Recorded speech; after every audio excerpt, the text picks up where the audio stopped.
وداعيا إلى الله بإذنه وسراجا منيرا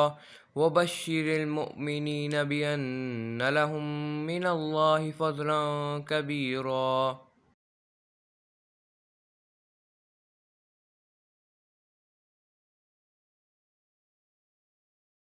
نحمده ونصلي على رسوله الكريم اما بعد فاعوذ بالله من الشيطان الرجيم بسم الله الرحمن الرحيم رب اشرح لي صدري ويسر لي امري واحلل عقدة من لساني يفقه قولي رب زدني علما اللهم فقهنا في الدين اللهم إني أسألك إيمانا لا يرتد ونعيما لا ينفد ومرافقة محمد صلی اللہ علیہ وسلم فی اعلیٰ جنت الخلد آمین یا رب العالمین۔ کتاب الاستقراض ہم شروع کر لیتے ہیں، اس کا انٹروڈکشن بھی دیکھ لیتے ہیں اور اس کی جو وجہ تسمیہ ہے اس کو بھی دیکھ لیتے ہیں۔ امام بخاری نے اس کتاب کا نام رکھا ہے کتاب فی الاستقراض و اداء الدیون والحجر والتفلیس۔ استقراض قرض لینا، و اداء الدیون اور قرض ادا کرنا، والحجر اور روکنا استعمال کرنے سے، والتفلیس اور دیوالیہ قرار دینا کسی کو، بینکرپٹ قرار دینا کسی کو۔ اب امام بخاری کی جو ایک عام عادت ہے نا وہ یہ ہے کہ آپ نے دیکھا ہوگا کہ وہ ایک عنوان کے تحت کتنی ورائٹی آف ٹاپکس لے آتے ہیں، احادیث کے کتنی ورائٹی آف احادیث لے آتے ہیں۔ ابھی ہم نے کتاب المساقات ہی میں دیکھا، ٹھیک ہے، کتنا کچھ کور کیا انہوں نے، لیکن یہاں پر ذرا ڈفرینٹ ہے، اور وہ کیا ہے کہ امام بخاری نے کچھ عنوان جو ہے نا، آپ دیکھیں یہاں پر 4 عنوان امام بخاری نے اکٹھے کر دیے ہیں، اور اس کی وجہ یہ بتائی جاتی ہے کہ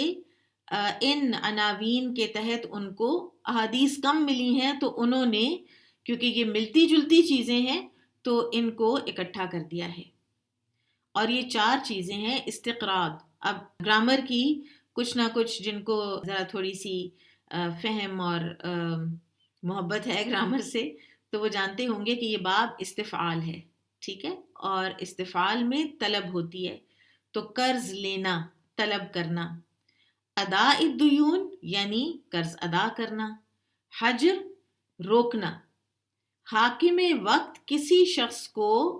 اپنے مال کو استعمال کرنے سے وقتی طور پر روک دے۔ حاکم وقت یہ کر سکتا ہے، وہ کب کر سکتا ہے، اور یہ حجر کس کس چیز میں ہو سکتا ہے یہ بھی ہم دیکھ لیتے ہیں۔ پھر چوتھی چیز ہے تفلیس، فا لام سین، فلس یہ کہتے ہیں پیسے کو، ٹھیک ہے، تو حاکم وقت کسی کو مفلس قرار دے کر اس کی باقی کی جو کوئی پراپرٹی ہے اس کو استعمال کرنے سے اس کو روک دے، تاکہ جو کچھ اس کا موجود ہے وہ ان لوگوں کو دے دیا جائے جو اس کے قرضخواہ ہیں، تاکہ اس معاملے کو ختم کیا جا سکے۔ اب اسلام زندگی میں اعتدال پیدا کرتا ہے اور معیشت میں میانہ روی کی ہدایت دیتا ہے۔ اب اس اعتدال اور میانہ روی کا اصل تقاضا تو یہ تھا کہ کسی مسلمان کو اپنی ضروریات پوری کرنے کے لیے کبھی بھی قرض لینے کی ضرورت پیش نہ آئے، کیونکہ قرض لینے سے انسان کی دن بدن پریشانیوں میں اضافہ ہوتا رہتا ہے۔ ایک انسان جو کہ معاشی طور پر ٹائٹ ہے، پریشان ہے، ایک اسلامی معاشرے کا فرض ہے کہ وہ ایسے ضرورت مند کے ساتھ تعاون کریں، اس کی ضروریات کو پورا کریں، جیسا کہ انصار کی اللہ سبحانہ وتعالیٰ نے قرآن میں تعریف فرمائی، وَيُؤْثِرُونَ عَلَىٰ أَنفُسِهِمْ وَلَوْ كَانَ بِهِمْ خَصَاصَةٌ، وہ دوسروں کو اپنی ذات پر ترجیح دیتے ہیں خواہ وہ خود فاقے سے ہوں۔ تو اس سلسلے میں رسول اللہ صلی اللہ علیہ وسلم کا فرمان ہے کہ جو شخص اپنے بھائی کی ضرورت پوری کرتا ہے اللہ تعالیٰ اس کی ضروریات کا خیال رکھتا ہے۔ ایک اور حدیث میں آتا ہے کہ اللہ تعالیٰ آدمی کی اس وقت تک مدد کرتا رہتا ہے جب تک کہ وہ اپنے بھائی کی مدد میں لگا رہتا ہے. یہ دونوں جو حدیث میں نے ابھی آپ کو سنائی یہ مسند احمد کی حدیث ہیں. اور خود رسول اللہ صلی اللہ علیہ وسلم نے بھی قرض لینے کو ناپسند فرمایا ہے، اور آپ دعا بھی مانگا کرتے تھے. نماز میں بھی آپ کی دعا ہوتی تھی اللہم انی اعوذ بک من المأثم والمغرم، کہ اللہ تعالیٰ اس طرح کے جو فائنینشیل جو بوجھ ہے نا، کہ قرض اور بینکرپسی، ان سے نبی صلی اللہ علیہ وسلم پناہ مانگتے تھے اللہ کی. اور ایسی بہت سی دعائیں موجود ہیں. اور کسی نے آپ صلی اللہ علیہ وسلم سے پوچھا تھا کہ آپ اکثر قرض سے پناہ مانگتے ہیں، اس کی کیا وجہ ہے؟ تو آپ صلی اللہ علیہ وسلم نے فرمایا آدمی جب مقروض ہوتا ہے تو بات بات پر جھوٹ بولتا ہے، اور جب وعدہ کرتا ہے تو اس کی خلاف ورزی کرتا ہے. اور ایک اور مرتبہ رسول اللہ صلی اللہ علیہ وسلم نے فرمایا کہ جب انسان کا دل مطمئن ہو تو خواہ مخواہ اسے خوفزدہ اور پریشان نہیں کرنا چاہیے. تو لوگوں نے پوچھا کہ اسے پریشان کرنے والی کیا چیز ہے؟ آپ صلی اللہ علیہ وسلم نے فرمایا قرض، یعنی قرض لینے کے بعد انسان خواہ مخواہ پریشان اور پراگندہ حال رہتا ہے. یہ حدیث جو پچھلی تھی اور جو اب سنائی آپ کو، یہ بھی مسند احمد ہی کی ہیں. اب ان ہدایات کے پیش نظر کسی شدید ضرورت کے بغیر قرض نہیں لینا چاہیے، اور اگر لے لیں،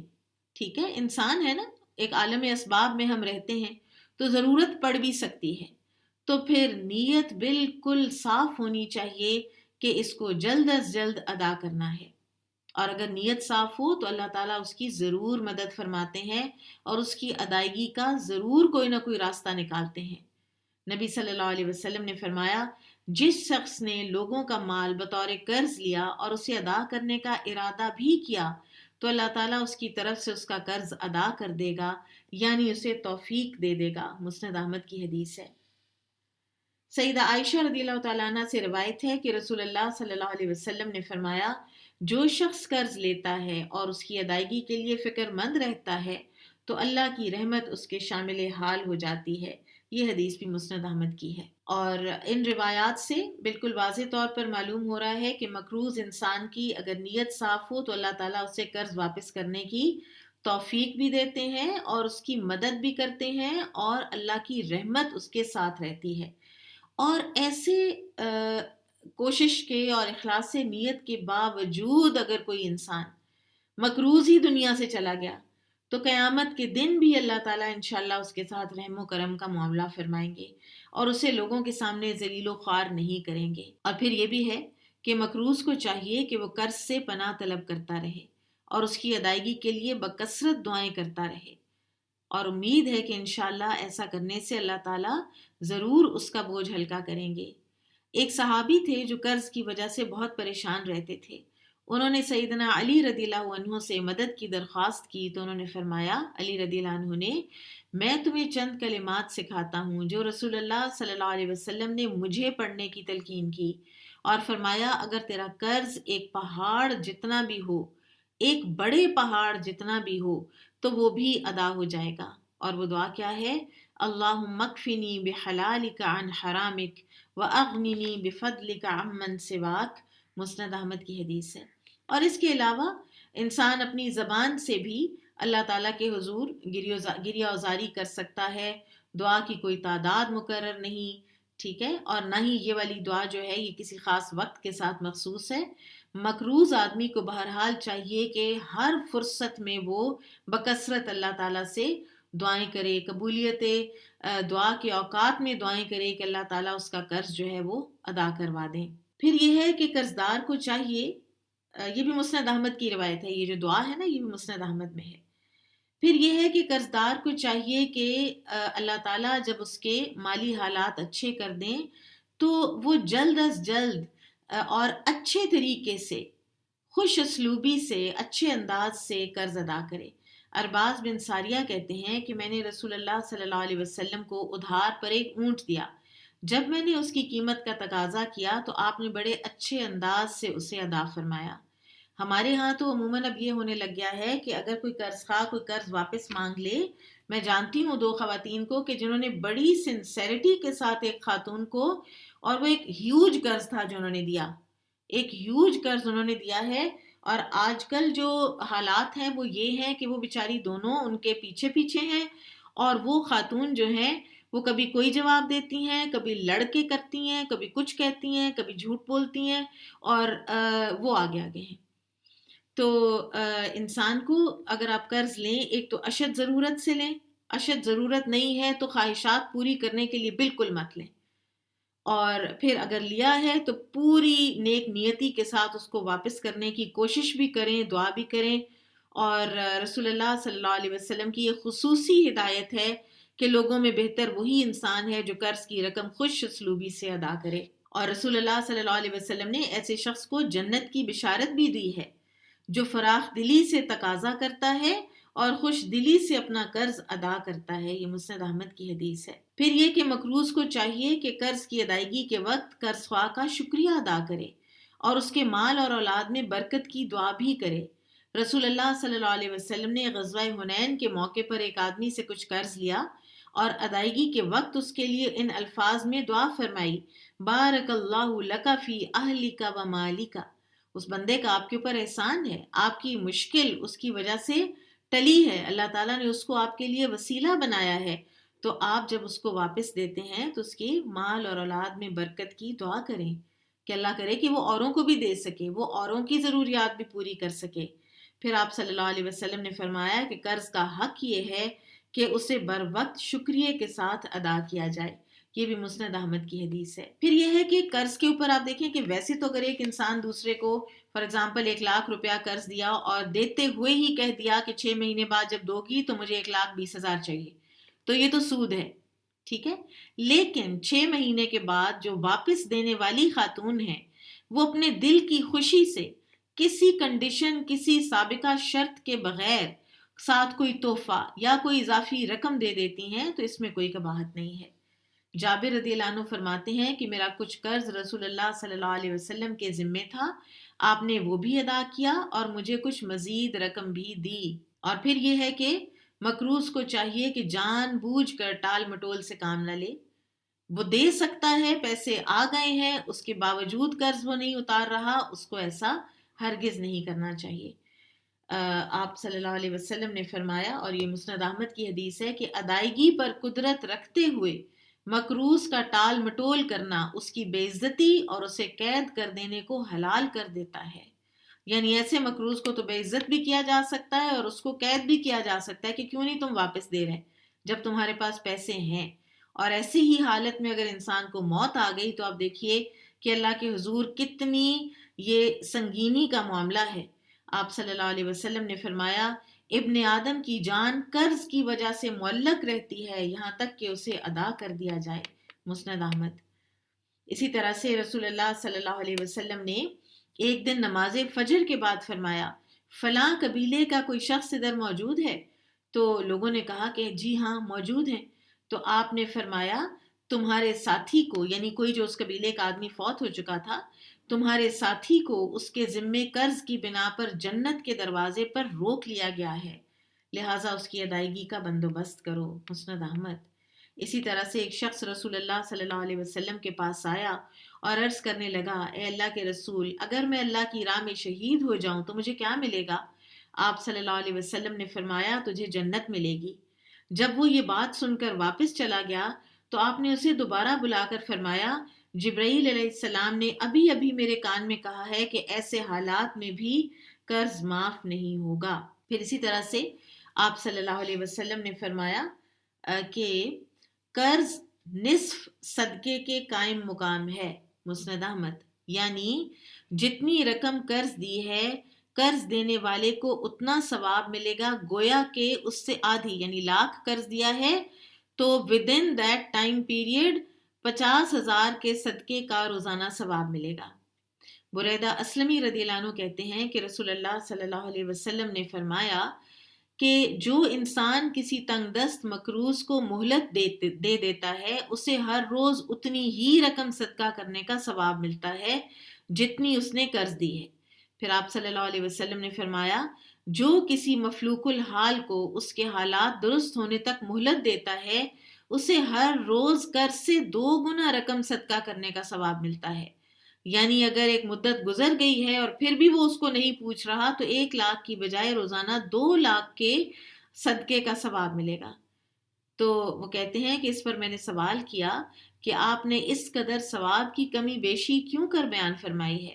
پھر آپ نے وضاحت کی کہ ادائیگی کے وعدے تک تو قرض کی رقم صدقہ کرنے کا ثواب ملتا ہے، اگر وعدے کے بعد مہلت دیتا ہے تو جتنے دن وعدے کے بعد آئیں گے ان کے عوض ہر روز قرض سے 2 گنا رقم صدقہ کرنے کا ثواب دیا جائے گا۔ یہ بھی مسند احمد کی روایت ہے۔ دوسری چیز، ایک تو استقراض ہو گیا، ایک ادا الدیون ہو گیا، تیسری چیز حجر، روکنا، کسی شخص کو عارضی طور پر اپنی ہی ملکیت کو استعمال کرنے سے روک دینا حجر کہلاتا ہے۔ ٹھیک ہے، حجر کی 2 قسمیں ہیں۔ ایک یہ کہ جس شخص پر پابندی لگائی جا رہی ہے یہ پابندی اس کے اپنے مفاد اور اس کی خیرخواہی کے لیے ہے۔ فار ایگزامپل، کوئی اگر بے وقوف ہے یا فضول خرچ ہے اور وہ پیسہ ضائع کر دیتا ہے، ٹھیک ہے، تو ایسے انسان پر پابندی لگائی جا سکتی ہے۔ اور دوسری قسم یہ ہے کہ دوسروں کی حق تلفی سے بچانے کے لیے پابندی لگائی جائے۔ فار ایگزامپل، کسی مقروض انسان پر قرضخواہوں کی وجہ سے پابندی لگا دی جائے، ٹھیک ہے۔ تو عام طور پر حجر کے 3 اسباب ہوتے ہیں۔ ایک یہ کہ کوئی صلاحیت ہی نہ رکھتا ہو اس چیز کو استعمال کرنے کی تو اسے بھی روک دیا جائے۔ دوسرا یہ کہ صلاحیت تو ہو مگر اس کا استعمال غلط ہو رہا ہو۔ اور تیسرے یہ کہ اس کے مال میں تصرف سے دوسروں کا نقصان ہو رہا، ٹھیک ہے۔ یہ تو ہو گئی مال کی بات۔ پھر اس کے علاوہ حجر جو ہے نا، اس کی کچھ اور صورتیں بھی ہیں جن کا مال سے تعلق نہیں ہے۔ مثلا ایک معلم، ایک ٹیچر صحیح تعلیم دینے کے بجائے بچوں کو غلط تعلیم دیتا ہے تو جو بھی اتھارٹی ہے وہ اس کو روک دینے کی رکھتی ہے، ایک اس کے پاس ہوتا ہے پریروگیٹو۔ دوسرے یہ، مثلا کوئی شخص لوگوں کے اخلاق سدھارنے کی بجائے بگاڑتا ہے، کوئی مفتی غلط فتوے دیتا ہے اور لوگوں کا دین خراب کرتا ہے، کوئی جاہل حکیم، یہ جو کویک ڈاکٹرز ہوتے ہیں کلینکس کھول کے بیٹھ جاتے ہیں اور لوگوں کی صحت کو برباد کرتے ہیں، پیشہ ور لوگ جو لوگوں کو دھوکہ اور فراڈ دیتے ہیں، ان لوگوں کو روکنا بیسیکلی تو یہ حکومت وقت کا کام ہوتا ہے، ٹھیک ہے۔ پھر اسی طرح سے تفلیس جو ہے، کسی کو بینکرپٹ ڈکلیئر کر دینا، اور اگر اس کی کوئی اور ابھی پراپرٹی موجود ہے تو اس کو کسی جو بھی دوسرے اس کے قرض خواہ ہیں ان کو دینا، ٹھیک ہے۔ تفلیس فا لام سین سے ہے، اور اس کا بڑا انٹرسٹنگ ایک میرے ذہن میں بات آ رہی ہے اصول حدیث کے حوالے سے، کہ اصول حدیث میں جرح و تعدیل انشاءاللہ آخری جو 2 سال ہیں اس میں ہم ڈیٹیل میں جتنا میرے بس میں ہوا انشاءاللہ ہم ایکسٹینسو اصول حدیث پڑھیں گے ایڈوانس لیول پر۔ تو اس میں جرح و تعدیل کے مراتب ہوتے ہیں نا، جیسے سب سے بڑا جو مرتبہ ہے وہ ثقہ، کہ راوی ثقہ ہیں، تو اس میں بعض جو یہ جو علم الرجال والے جو ہمارے محدثین ہیں تو انہوں نے بعض جو حدیث کے راوی ہیں ان کے لیے 9 دفعہ ثقہ کا لفظ استعمال کیا ہے، یعنی کسی کو اگر اوتھینٹیکیٹ کیا تو ایسے کیا، ثقۃ ثقۃ ثقۃ ثقۃ ثقۃ ثقۃ ثقۃ ثقۃ ثقۃ، 9 مرتبہ۔ اور اسی طرح سے پھر جو دوسری طرف ہے کہ جن کو جرح کی ہے جن کے اوپر کہ یہ نہیں ہیں نریٹرز کہ جن سے ہم حدیث لیں، تو ان کے لیے بھی ڈفرینٹ مراتب ہیں، ٹھیک ہے۔ اور اس میں ایک مرتبہ جو ہے وہ ہے کہ لا یساوی فلسن، اس بندے کی حدیث تو 1 پیسے کے برابر بھی نہیں ہے۔ تو یہ محدثین کے ڈفرینٹ مراتب تھے۔ تو یہ اس سے کوئی تعلق نہیں، لیکن بس تفلیس سے یہ میرے ذہن میں آ گئی بات۔ تو انشاءاللہ یہ انٹروڈکشن ہو گیا ہے۔ کتاب فی الاستقراض و اداء الدیون والحجر والتفلیس، قرض طلب کرنے کا بیان۔ استقراض کہتے ہیں، قرض سے ہے نا، قاف را ضاد، اور باب استفعال جس میں طلب ہوتی ہے، تو استقراض قرض طلب کرنا، قرض مانگنا، و ادا الدیون، اور دیون کی یا دین کی واپسی، دین کی ادائیگی، والحجر، اور روکنا، روکنے کی بہت سی صورتیں ہیں کہ جیسے کوئی اگر بینکرپٹ ہو جاتا ہے تو اس کو کچھ باقی کوئی اس کی جو پراپرٹی موجود ہے اس کے استعمال سے روک دیا جائے تاکہ جو قرض خواہ ہیں ان کی ادائیگی ہو سکے. اور اسی طرح کچھ اور بھی معاملات ہیں کہ جس میں معاشرے میں اگر کوئی غلط تعلیم دے رہا ہے، کسی کے اخلاق کو بگاڑ رہا ہے، کوئی فحش کتابیں شائع کر رہا ہے، کوئی غلط فتوے دے رہا ہے، کوئی جعلی ڈاکٹر بن کے اپنا ایک کلینک کھولے ہوئے ہے، پیشہ ور جو فراڈ کرنے والے اور دھوکے دینے والے لوگ ہیں، ان سب کو روکا جائے گا. اسی طرح سے ایک اور کیٹیگری بھی بتائی جاتی ہے کہ مثلاً اگر کوئی عادتاً قرضے لیتا ہے، کسی کی عادت ہے قرضے لینا اور پھر واپس نہ کرنا، بندے سے قرضہ لیا ہونا اور پھر اپنا رونا دھونا مچا کے اور پھر یا اس کو زبردستی اس کو مورل پریشر میں ڈال کے تو اس کو معاف کروا لینا، یا اس کو جھوٹے وعدے کر کے اس کو لٹکائے رکھنا. ایسے لوگ کہ جن کی مشہوری ہی یہ ہو جاتی ہے تو ان کو بھی آپ ایسا کرنے سے بھی روک سکتے ہیں اور دوسروں کو بھی آپ بتا سکتے ہیں کہ یہ ان کی عادت ہے اور آپ روک سکتے ہیں کسی دوسرے کو کہ تاکہ اس کا مال ضائع نہ ہو. اب یہاں پر دو الفاظ آئے ہیں، والتفلیس اور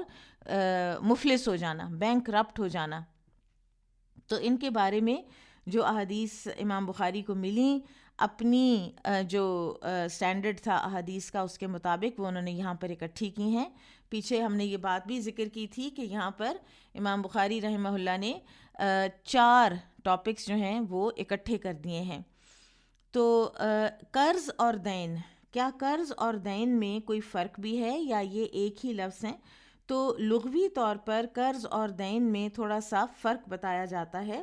اور وہ یہ ہے کہ ایک تو یہ کہ دین ایک عام لفظ ہے،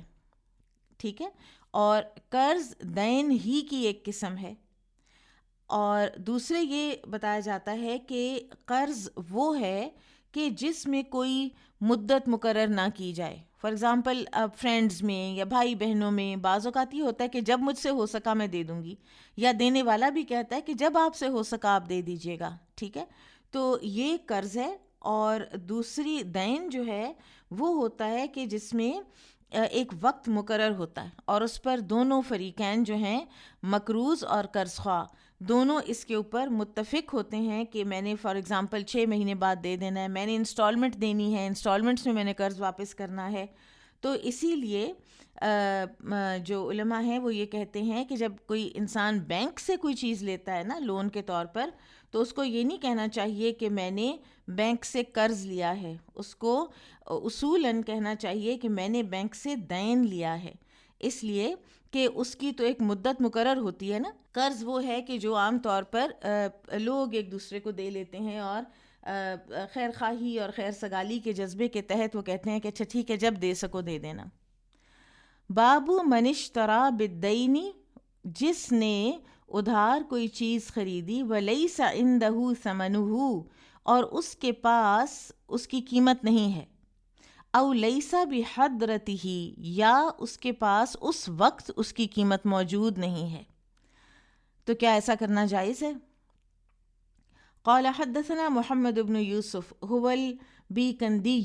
قال اخبرنا جریر عن المغیرة عن الشعبی عن جابر بن عبد اللہ رضی اللہ عنہما قال غزوت مع النبی صلی اللہ علیہ وسلم، میں نے غزوہ کیا نبی صلی اللہ علیہ وسلم کے ساتھ. فقال، تو آپ نے فرمایا، کیف تری بعیرک، کیا ہوا ہے تمہارے اونٹ کو، یا کیسا دیکھتے ہو تم اپنے اونٹ کو.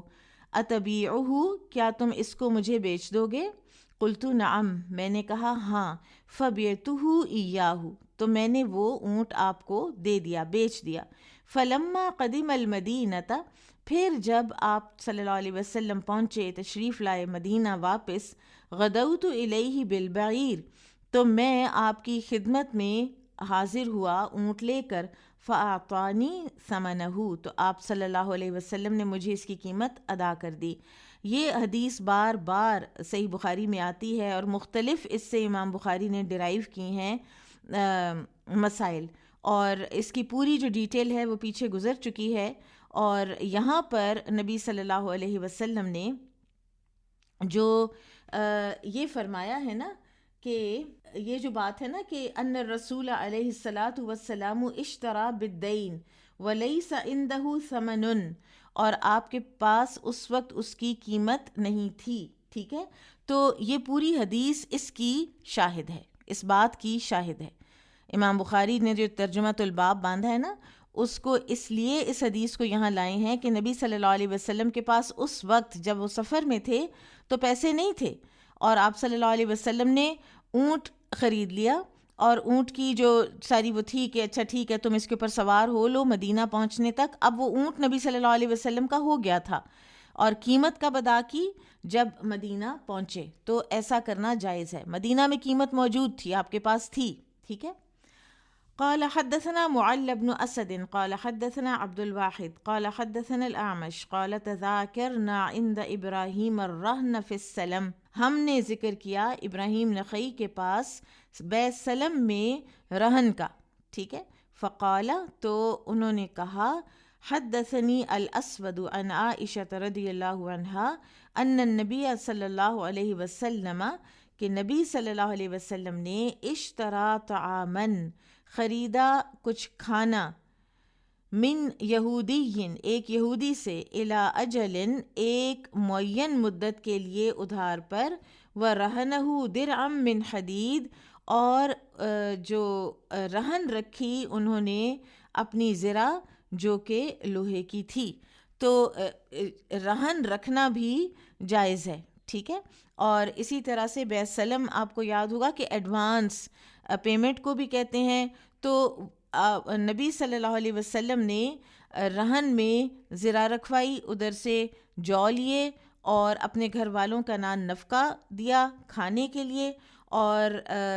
نبی صلی اللہ علیہ وسلم کا جب وصال ہوا ہے تو زرہ جو ہے وہ اس یہودی کے پاس ہی تھی، آپ چھڑا نہیں پائے تھے اس وقت تک، اور ابو بکر صدیق رضی اللہ تعالیٰ عنہ نے بعد میں وہ چھڑوائی تھی. اب آپ دیکھیے کہ یہاں پر ہمیں یہ پتہ چلتا ہے کہ قیمت نہ ہونے کی دو صورتیں ہیں.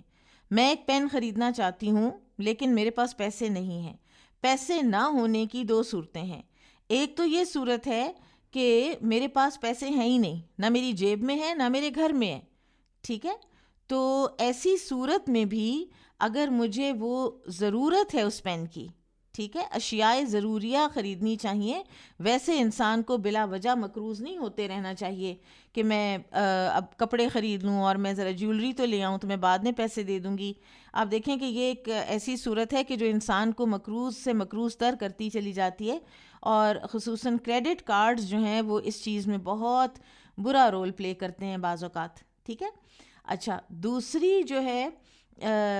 صورت وہ یہ ہے کہ وقتی طور پر رقم موجود نہیں ہے،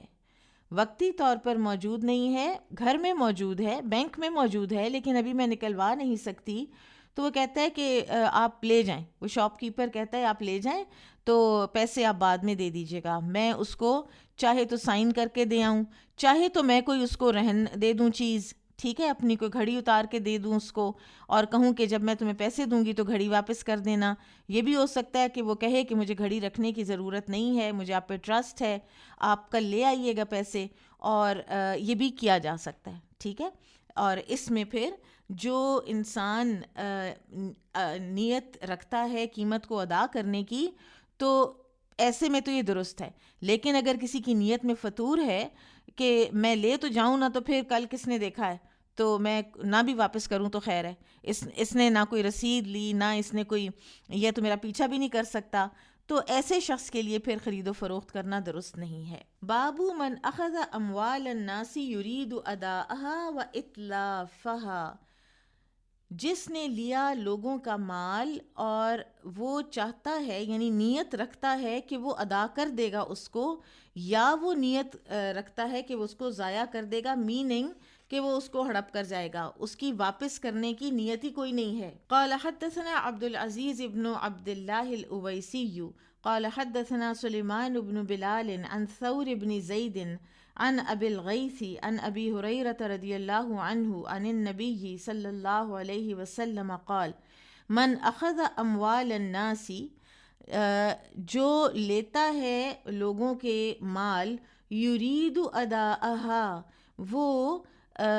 چاہتا ہے، اس کی نیت ہے کہ وہ اس کو ادا کر دے گا، اد اللہ عنہ، تو اللہ تعالیٰ اس کی مدد کرے گا، اللہ تعالیٰ اس کو ادا کرنے کی توفیق دے دے گا۔ وَمَنْ أَخَذَ يُرِيدُ إِتْلَافَهَا، اور جو کوئی چاہتا ہے کہ وہ مال کے لوگوں کے مال کو ضائع کر دے گا، ہڑپ کر جائے گا، أَتْلَفَهُ اللَّهُ، تو اللہ تعالیٰ اس کو ضائع کر دے گا، اس شخص کو، اس انسان کو ضائع کر دے گا۔ تو لہٰذا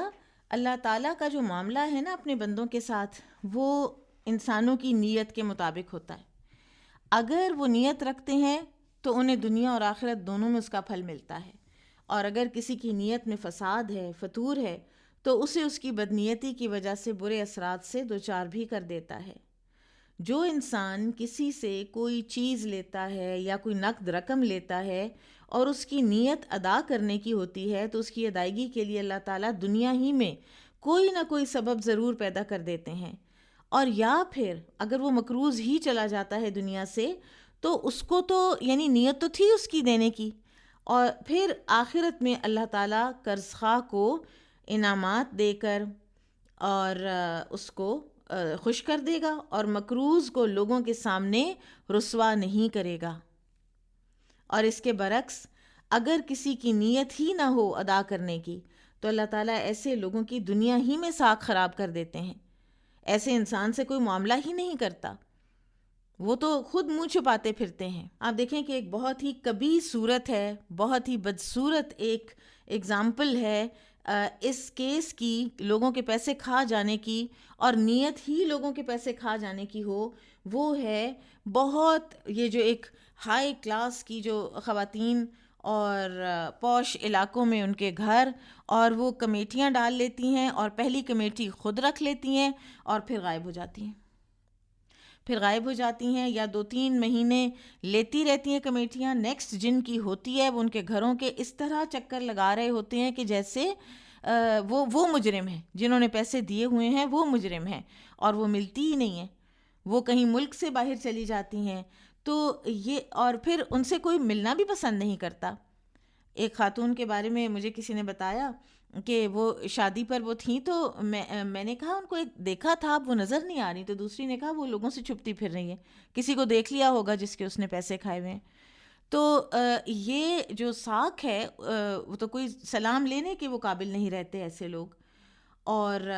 ان کی بے ایمانی سے واقف ہو کر لوگ ان کو ملنا جلنا، لین دین سب کچھ ترک کر دیتے ہیں، اور اس کی زندگی تنگ ہو جاتی ہے۔ اور یا پھر اللہ تعالیٰ کا جو حکم ہے وہ نافذ اس صورت میں ہوتا ہے کہ اس کو کوئی جانی یا مالی یا جسمانی کوئی نقصان ہوتا ہے، اس کو کوئی ایسی بیماری آ پڑتی ہے، اس کی کوئی چوری ہو جاتی ہے، ایسی بیماری آ جانا کہ پیسہ سارا اس بیماری میں ہی لگ گیا، اور پھر آخرت میں بھی اسے عذاب سے دوچار کیا جائے گا۔ اور لہٰذا جو ہمیں سمجھ آتی ہے بات کی وہ یہ ہے کہ قرض لیتے وقت ہی ادائیگی کی نیت ہماری ہونی چاہیے۔ اس سے ہمیں حسن نیت کے پھل کا پتہ چلتا ہے کہ اگر انسان کی نیت درست ہو تو اللہ تعالیٰ اس کی مدد بھی کرتے ہیں۔ اچھا، یہ جو فرمایا نا وَمَنْ أَخَذَ يُرِيدُ إِتْلَافَهَا أَتْلَفَهُ اللَّهُ، یہ خبر دی ہے نبی صلی اللہ علیہ وسلم نے، یہ کوئی دعائیہ کلمہ نہیں ہے، نبی صلی اللہ علیہ وسلم نے بد دعا نہیں کی نعوذ باللہ، بلکہ خبر دی ہے کہ یہ کاز اینڈ ایفیکٹ کے تحت یہی ہوتا ہے، ایسا ہی ہوا کرتا ہے، اور یہ اتلاف جو ہے، یہ جو بربادی ہے، یہ آخرت میں بھی ہو سکتی ہے اور دنیا میں بھی ہو سکتی ہے۔ بابو ادا الدیونی، قرضوں کا ادا کرنا، دین کی ادائیگی کا بیان۔ وقول اللہ تعالی ان اللہ یأمرکم ان تؤدوا الامانات الی اہلہا وَإِذَا حَكَمْتُمْ بَيْنَ النَّاسِ أَن تَحْكُمُوا بِالْعَدْلِ إِنَّ اللَّهَ نِعِمَّا يَعِظُكُمْ بِهِ إِنَّ اللَّهَ كَانَ سَمِيعًا بَصِيرًا۔ میں حسن ظن رکھتی ہوں آپ سب سے کہ آپ کو اس کا ترجمہ آتا ہوگا۔ اللہ تعالیٰ تمہیں حکم دیتا ہے کہ تم امانتیں ان کے حقداروں کو ادا کرو، اور جب لوگوں کے درمیان فیصلہ کرو تو عدل و انصاف سے فیصلہ کرو، بلا شبہ اللہ تمہیں بہت اچھی بات کی نصیحت کرتا ہے، یقیناً اللہ تعالیٰ سب کچھ سننے والا، سب کچھ دیکھنے والا ہے۔ اب یہاں پر آپ دیکھیے کہ امام بخاری نے ادا الدیون میں جو آیت لائے ہیں، تو اپیرنٹلی تو اس آیت میں دین کا یا قرض کا تو کوئی ذکر ہی نہیں ہے،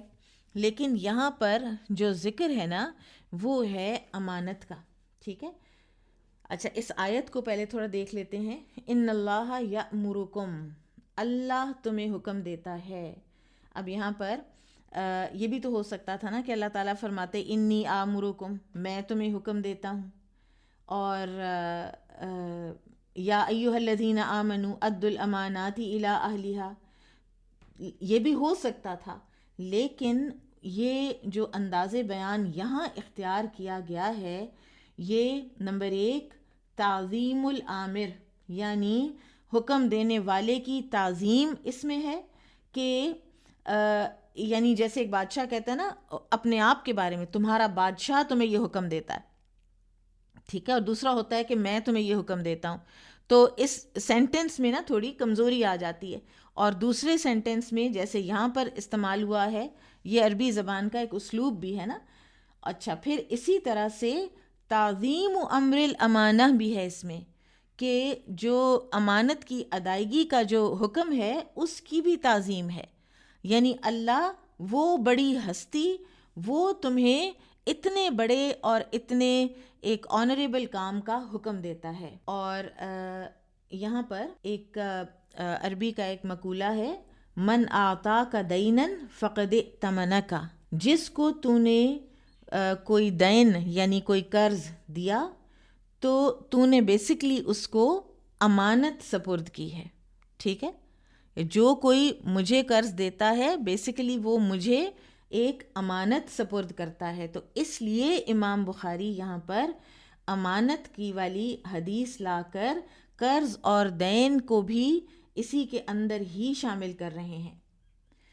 پھر آپ دیکھیے کہ ساتھ ہی آگے فرمایا وَإِذَا حَكَمْتُمْ بَيْنَ النَّاسِ أَن تَحْكُمُوا بِالْعَدْلِ، ساتھ ہی امانت والی آیت کے فرما دیا کہ جب تم فیصلہ کرو لوگوں کے درمیان تو فیصلہ کیا کرو عدل کے ساتھ. اب آپ دیکھیے کہ امانہ اور حکم، یعنی امانت کی ادائیگی، امانت کی سپردگی، اور ساتھ ہی فیصلہ کرنا، یہ اکٹھے آ گئے ہیں.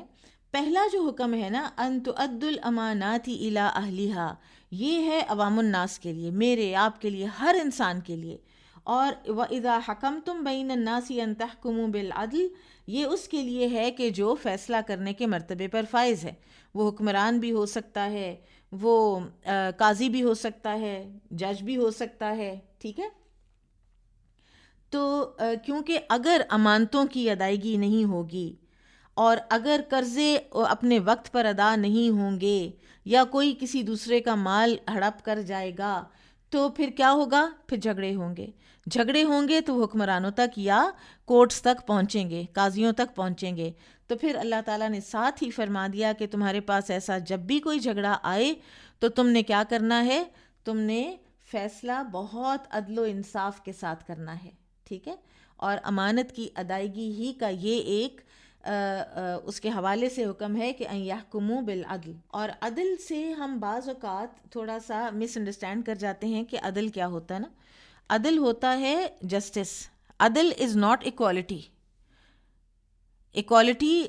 تو یہ ہے کہ اگر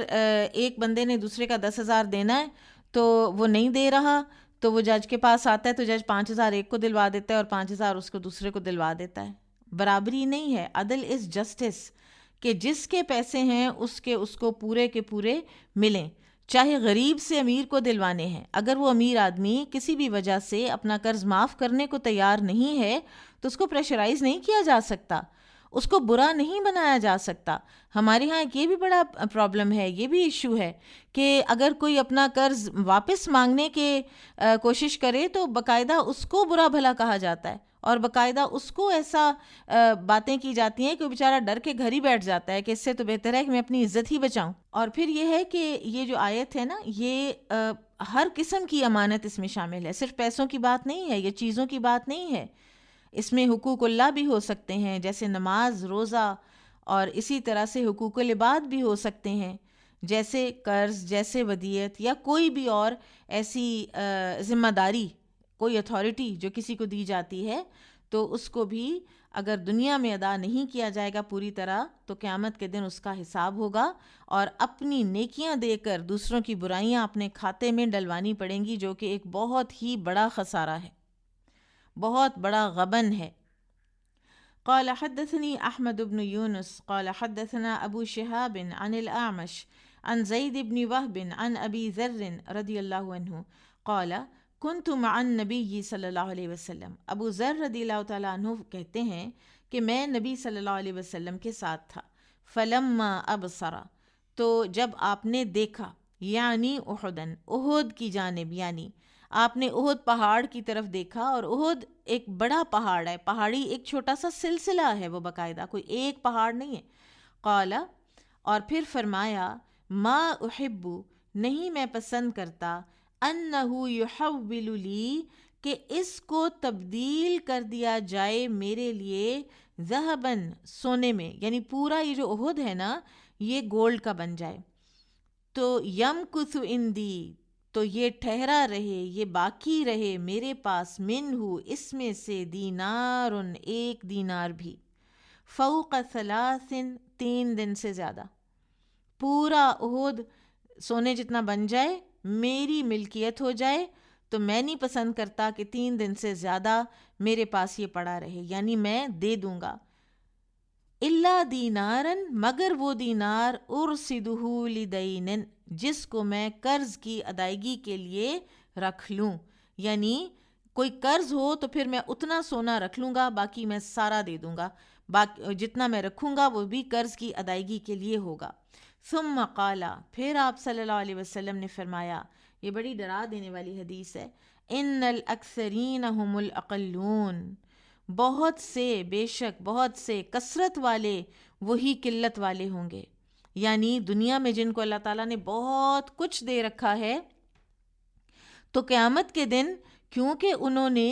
اللہ کی راہ میں وہ مال خرچ نہیں کیا، انہوں نے صدقات نہیں دیے، انہوں نے زکاتیں نہیں حتیٰ کہ دیں، تو وہ بڑی قلت والے ہوں گے، ان کے پاس تو کوئی اجر ہی نہیں ہوگا۔ الا من قال بالمال ہاکذا وہاکذا، سوائے ان لوگوں کے جنہوں نے اپنے مال کے بارے میں کہا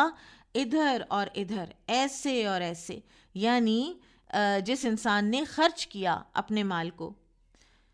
وَأَشَارَ ابو شہاب بین یدیہ وعن یمینہ وعن شمالہ، جو راوی ہے نا ابو شہاب، انہوں نے اشارہ کر کے بتایا کہ ہا کذا و ہا کذا سے مراد کیا ہے، اپنے دونوں ہاتھوں کو پہلے آگے کیا، پھر رائٹ کیا، پھر لیفٹ کیا، یعنی جو ہر اپرچونٹی کو اویل کرتا ہے، جو ہر کاز میں کچھ نہ کچھ دے دیتا ہے، چاہے تھوڑا دے سکے چاہے زیادہ دے سکے۔ آپ دیکھیں کبھی بھی یہ مت سوچا کریں کہ میرے پاس اتنا تھوڑا ہے تو میرے اتنے سے دینے سے کیا فرق پڑے گا۔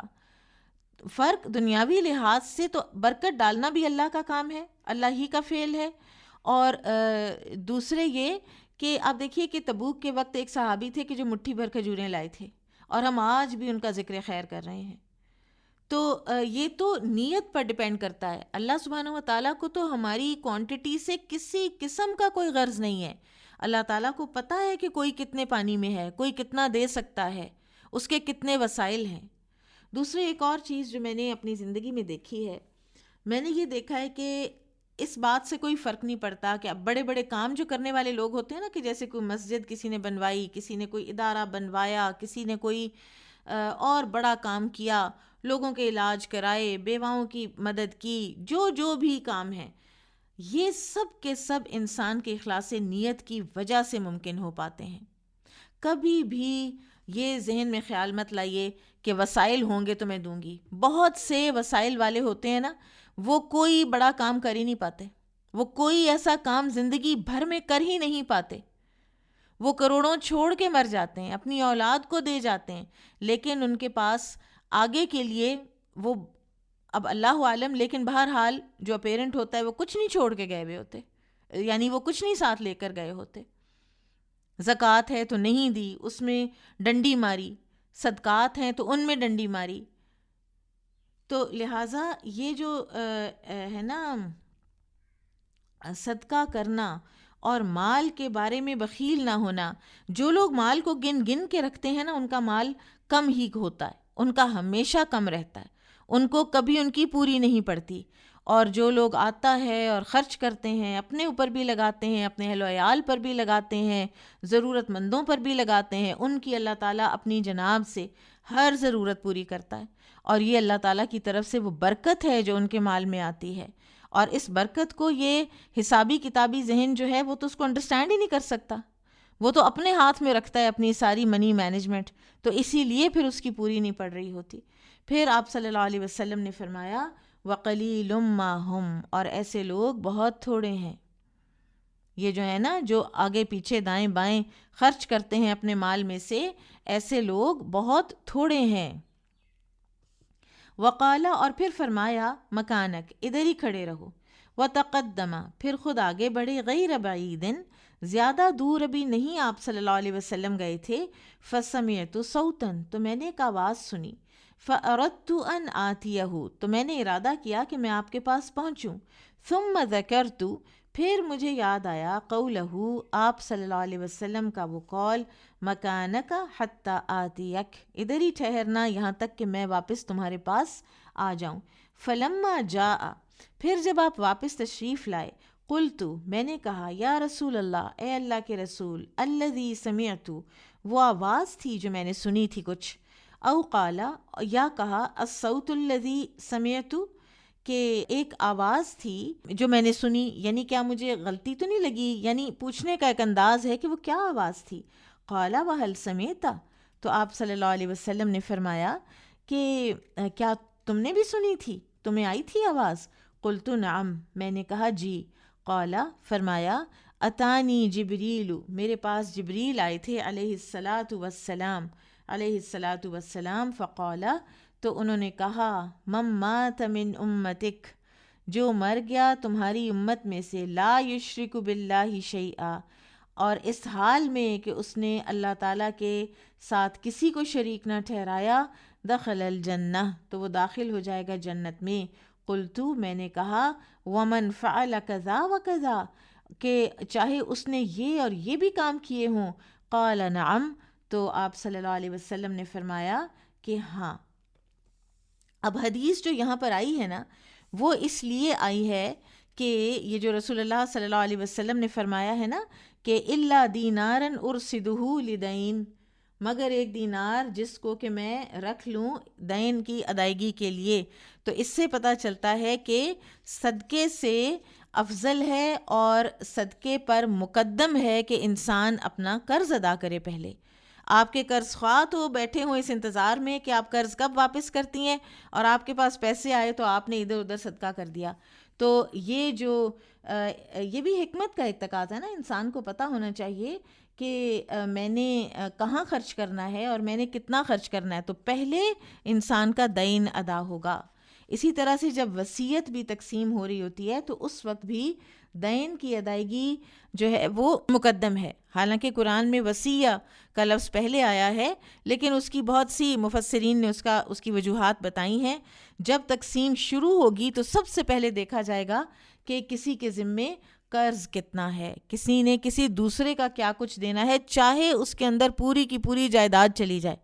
پھر بھی جو قرض ہے نا وہ ادا کیا جائے گا. تو اس حدیث کی شاہد کیا ہے؟ الا دینارا ارصدہ لدین. اچھا، اب آپ دیکھیے کہ ایک اور اس حدیث کے حوالے سے کہ امیر لوگ جو ہیں وہ کم ہیں کہ جو رائٹ اینڈ لیفٹ صدقہ کرتے ہیں، لیکن ایسے ہیں کہ جو کرتے بھی ہیں. آپ کو یاد ہوگا کہ فقراء مہاجرین نبی صلی اللہ علیہ وسلم کے پاس آئے اور انہوں نے عرض کی کہ ذهب اہل الدثور من الاموال بالدرجات العلا والنعیم المقیم، کہ یا رسول اللہ صلی اللہ علیہ وسلم جو اہل ثروت ہیں، یعنی جو مال و دولت رکھنے والے لوگ ہیں، تو وہ تو بلند درجات بھی لے گئے اور ہمیشہ رہنے والی نعمتیں بھی لے گئے، کیونکہ وہ صدقہ کرتے ہیں. تو ہمارے پاس تو کچھ بھی نہیں ہوتا. ٹھیک ہے، تو یہ وہ اہل الدثور ہیں کہ جو اپنے صندوقوں میں اور اپنی تجوریوں میں اپنا مال بھر کے نہیں رکھتے، بلکہ یہ وہ ہیں کہ جو خرچ کرتے ہیں، انسانیت پر بھی خرچ کرتے ہیں اور اپنے آل اولاد پر بھی خرچ کرتے ہیں. تو اس سے ہمیں ایک اور بات بھی پتہ چلتی ہے، اور وہ یہ ہے کہ کسی نعمت کا ہونا ہمارے حق میں بھی بہتر بھی ثابت ہو سکتا ہے اور برا بھی ثابت ہو سکتا ہے۔ تو یہ نعمت صرف مال ہی نہیں ہے، علم بھی بہت بڑی نعمت ہے۔ قرآن کا علم جو آپ کو دیا گیا ہے، اس کے حوالے سے ایک حدیث ہے صحیح مسلم کی، القرآن حجت لک او علیک، قرآن یا تو تیرے حق میں حجت ثابت ہوگا یا تیرے خلاف حجت ثابت ہو جائے گا۔ اگر آپ اس کے اوپر عمل نہیں کرتے اور ایک منافقت کا سا ایک رویہ ہے قرآن کے ساتھ اور اس کی تعلیمات کے ساتھ، تو وہ آپ کے خلاف بھی، انسان کے خلاف بھی حجت بن سکتا ہے۔ تو اسی طرح سے انسان کا مال اور انسان کی ہر نعمت، اور یہ بہت بہت بڑی یہ نصیحت ہے جو ایک اسلاف میں سے کسی نے کی، اور شیخ عثیمین کہتے ہیں کہ یہ ایسی نصیحت ہے کہ اس کو سونے کے پانی کے ساتھ لکھنا چاہیے۔ اور وہ نصیحت کیا ہے کہ اللہ سبحانہ و تعالیٰ نے تمہارا ظاہر مزین کر دیا، خوبصورت بنا دیا علم اور عمل کے ذریعے، اور اس نے بنا دی تمہاری عزت اور منزلت لوگوں کے درمیان۔ تمہیں شرف ملتا ہے، تمہیں جاہ ملتی ہے، تم جہاں جاتے ہو تمہیں بڑی عزت ملتی ہے۔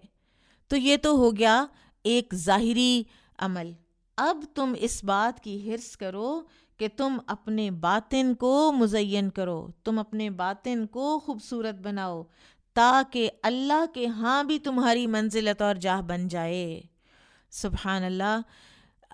بعض اوقات انسان اس غلط فہمی کا بھی شکار ہو جاتا ہے کہ مجھ سے لوگ محبت کرتے ہیں، میں جہاں جاتی ہوں لوگ بڑے پیار سے ملتے ہیں، لوگ عزت کرتے ہیں، محبت دیتے ہیں، تو لہٰذا میں بڑی اچھی ہوں۔ لیکن اگر میرا باطن ایسا نہیں ہے، اگر میری تنہائیاں پاک نہیں ہیں، اگر میرے اندر نفاق ہے یا جو بھی رذائل اخلاق ہیں یا خود پسندی آ رہی ہے، خوشامد پسندی آ رہی ہے، تو پھر اس بات کی فکر کرو، کیونکہ اللہ تعالیٰ کے ہاں تمہاری قدر و منزلت تب ہوگی جب تمہارا باطن بھی مزین ہو جائے گا۔ ایک اور اس حدیث کے اندر فائدہ، اور وہ کیا ہے؟ من مات من امتک لا یشرک باللہ شیئا دخل الجنہ، جو آپ کی امت میں سے مر گیا کہ اس نے اس حال میں کہ اس نے شرک نہیں کیا، تو وہ جنت میں داخل ہو جائے گا۔ اب یہ کیا ہے؟ اللہ تعالیٰ فرماتے ہیں، حدیث قدسی ہے، ترمذی کی حسن حدیث ہے، کہ اے ابن آدم، اگر تو میرے پاس آئے بقراب الارض خطایا، زمین بھر گناہوں سے، ثم لقیتنی لا تشرک بی شیئا، زمین بھر گناہ لے کر تم پہنچ گئے ہو اور میرے سے اب تمہاری ملاقات ہوئی ہے اس حال میں کہ تم نے شرک نہیں کیا، شرک اکبر نہیں کیا، تو اللہ تعالیٰ فرماتے ہیں لَأَتَيْتُكَ بِقُرَابِهَا مَغْفِرَةً، میں آؤں گا تمہاری طرف اتنی ہی زمین بھر مغفرت کے ساتھ۔ ٹھیک ہے، اللہ تعالیٰ جس کے لیے چاہے، لمن شاء وما شاء، جس کے لیے چاہے اور جو چاہے گناہ اللہ سبحانہ وتعالیٰ معاف کر دے، اگر اس نے شرک اکبر نہیں کیا۔ سبحان اللہ۔ قال حدثني أحمد بن الشبيب بن سعيد قال حدثنا أبي عن يونس قال ابن شهاب قال حدثني عبيد الله بن عبد الله بن عتبة قال قال أبو هريرة رضي الله عنه قال رسول الله صلى الله عليه وسلم، ابو ہریرہ رضی اللہ عنہ سے روایت ہے کہ رسول اللہ صلی اللہ علیہ وسلم نے فرمایا، لو کان لی مثل احد، کہ اگر میرے پاس ہوتا احد پہاڑ جتنا ذہباً سونا، ما یسرنی، نہ مجھے خوش کرتی یہ بات، اللہ یمر علیہ، کہ نہ باقی رہے میرے پاس اس میں سے کوئی بھی چیز، ثلاثن، 3 دن سے اوپر۔ ٹھیک ہے، تو مجھے یہ پسند نہیں کہ مجھ پر 3 دن گزر جائیں اور اس میں سے کوئی بھی چیز میرے پاس باقی رہے، وعندی منہ شیئن، اور یہ کہ میرے پاس اس میں سے کوئی چیز ہو، الا شیئن، سوائے اس چیز کے، ارصدہ لدین، جس کو میں روک رکھوں دین کے لیے، اور یہی وجہ ہے حدیث کے یہاں آنے کی۔ رواہ صالح و عقیل عن الزہری جی۔ اچھا، ایک اور چیز ہے جس پر علماء نے بات کی ہے، محدثین نے، اور وہ یہ ہے کہ کیا خیرات کرنے کے لیے قرض لیا جا سکتا ہے یا نہیں؟ تو اس کا مین جواب یہی ہے کہ اگر ادا کرنے کی نیت ہو تو خیرات کرنے کے لیے قرض لیا جا سکتا ہے، کیونکہ ایسا کرنا بھی باعث ثواب ہی ہوگا انشاءاللہ۔ اور جو شخص نیک کاموں میں خرچ کرنے کی وجہ سے مقروض ہو جائے تو ضرور اللہ تعالیٰ خزانہ غیب سے اس کے قرض کی ادائیگی کا بندوبست کر دیں گے انشاءاللہ۔ باب الاستقراض الابل، اونٹ قرض لینا، ٹھیک ہے۔ اب یہاں پر ایک معاملہ ہے، اس سے پہلے ہم نے جو کچھ بھی پڑھا تو ہم نے پڑھا کہ پیسے یا زیور یا سونا یا چاندی، تو یہ کسی نے قرض کا لین دین کیا، ٹھیک ہے۔ اب یہاں پر جاندار ہے، ٹھیک ہے، تو جاندار میں تھوڑا سا کچھ فرق بھی آ سکتا ہے رولز اینڈ ریگولیشنز میں۔ قال حدثنا ابو الولید قال حدثنا شعبة قال اخبرنا سلمة بن كهيل قال سمعت ابا سلمة بمنن يحدث عن ابي هريرة رضي الله عنه، ابو ہریرہ رضی اللہ عنہ سے روایت ہے، ان رجلا، کہ ایک آدمی، تقاضى رسول اللہ صلی اللہ علیہ وسلم، کہ اس نے تقاضا کیا رسول اللہ صلی اللہ علیہ وسلم سے، یعنی آپ نے اس کا کچھ قرض دینا تھا، تو وہ آ کے تو مانگنے لگ گیا، فاغلظ له، اور اس نے تقاضا کرنے میں سختی کی آپ صلی اللہ علیہ وسلم کے ساتھ،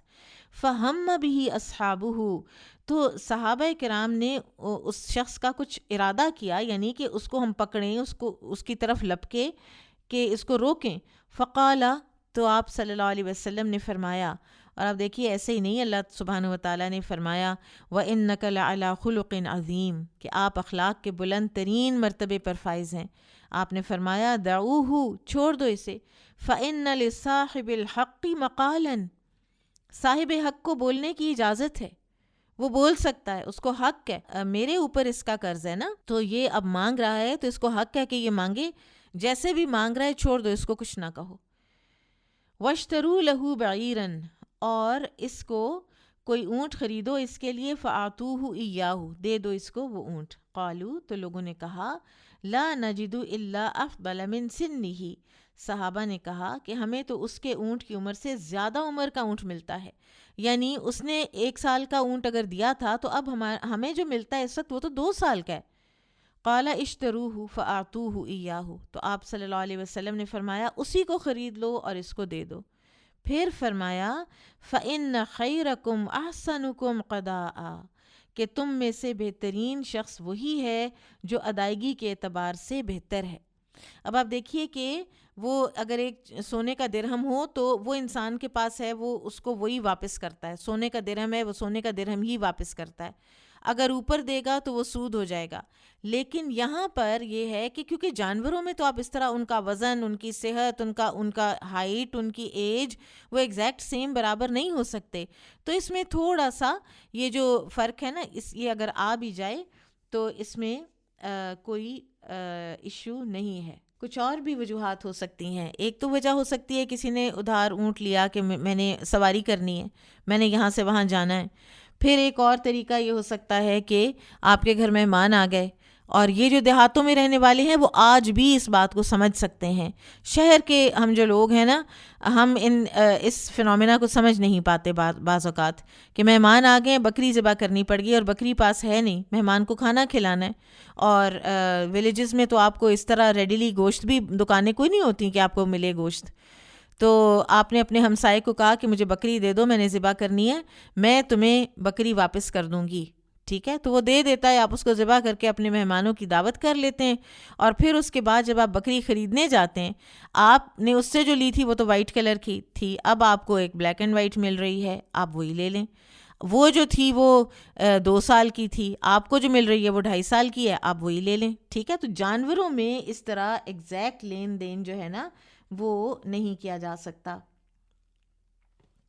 اور یہ نبی صلی اللہ علیہ وسلم کے حسن خلق میں سے تھا جو آپ نے فرمایا دعوہ فإن لصاحب الحق مقالا۔ اچھا، اب اگر اونٹ دیتے وقت یا بکری دیتے وقت کوئی یہ کہہ دیتا ہے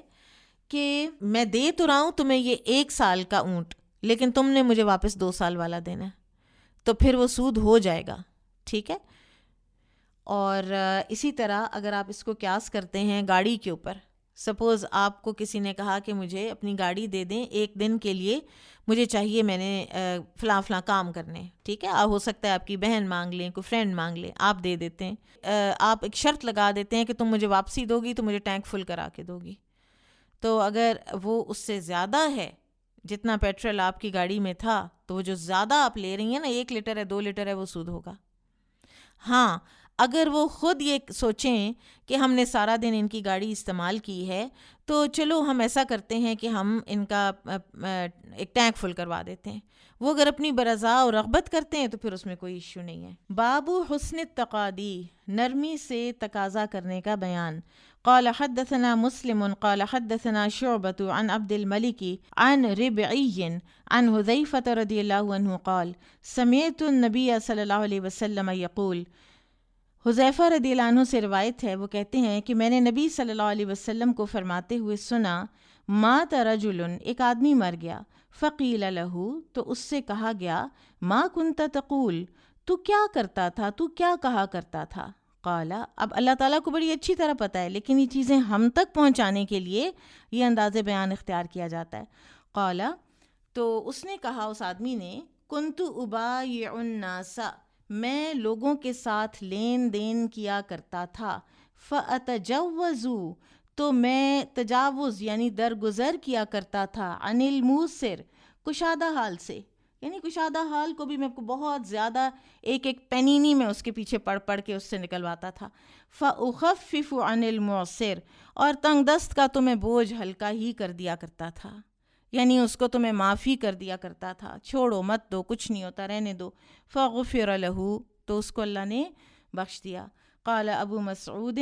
سمعته عن النبی صلی اللہ علیہ وسلم، ابو مسعود کہتے ہیں رضی اللہ عنہ کہ میں نے یہ حدیث نبی صلی اللہ علیہ وسلم سے خود سنی ہے. تو اس حدیث سے تقاضا کرتے وقت نرمی کرنے کی فضیلت معلوم ہوتی ہے، اور اس میں اللہ تعالیٰ کی بے پایاں رحمت کا بھی ذکر ہے کہ وہ چھوٹی نیکیوں پر بڑے بڑے گناہ معاف کر دیتے ہیں. کہ اگر ایک بندہ انسانوں کو معاف کرتا تھا تو میں تو اس بات کا مجھے زیادہ شایان شان ہے کہ پھر میں معاف کروں تو اللہ تعالیٰ اس کو اس کی اس بات پر معاف ہی کر دیں گے. اور آپ دیکھیں کہ یہ حدیث میں جو یہ نیکی یہاں پر جس کا ذکر آیا ہے، اس کا قرآن کریم میں بھی بیان ہے کہ اگر وَإِنْ كَانَ ذُو عُسْرَةٍ فَنَظِرَةٌ إِلَىٰ مَيْسَرَةٍ، کہ اگر مقروض تنگ دست ہے تو اسے کچھ ادگی تک مہلت دے دو، اور اگر بالکل ہی معاف کر دو، وَأَن تَصَدَّقُوا خَيْرٌ لَكُمْ، اور اگر تم صدقہ کر دو، اس کو کہو رہنے دو، مت دو مجھے، تو یہ سب سے بہتر ہے، یہ تمہارے لیے اور زیادہ بہتر ہے. تو بہرحال یہاں پر جو بات ہمیں بتائی جا رہی ہے کہ تقاضا کرتے وقت نرمی اور فراخ دلی کا مظاہرہ کرنا اللہ کے ہاں انتہائی پسندیدہ عمل ہے. اس میں ایک جو ایک پروورب ہے نا، اور ایک اصول کے طور پر، پرنسپل کے طور پر جو بات کہی جاتی ہے، الجزاء من جنس العمل، کہ جزا ویسی ہی ملتی ہے جیسا آپ کا عمل ہوتا ہے، اسی جنس کی ملتی ہے. تو آپ کا عمل کیا تھا؟ لوگوں کو معاف کرنا، لوگوں کے قرض معاف کرنا. تو آپ کو جزا کیا ملی؟ اللہ کے ذمے آپ کے جو بھی قرض تھے، جو بھی آپ کے گناہ تھے، جو بھی آپ کا حساب کتاب تھا، وہ اللہ نے معاف کر دیا. جیسے وہ انسان بندوں کے ساتھ ان کو تخفیف دیتا تھا، ان کو چھوٹ دیتا تھا، تو اللہ کے بندوں کو تو اللہ تعالیٰ نے اس کو چھوٹ دے دی، اس کے ساتھ تخفیف کر دی. سبحان اللہ. بابو هل يعطى اکبر من سنه، کیا قرض کے اونٹ کے عوض اس سے زیادہ عمر کا اونٹ دیا جا سکتا ہے؟ قال حدثنا مسدد عن يحيى عن سفيان قال حدثني سلمة بن كهيل عن أبي سلمة عن أبي هريرة رضي الله عنه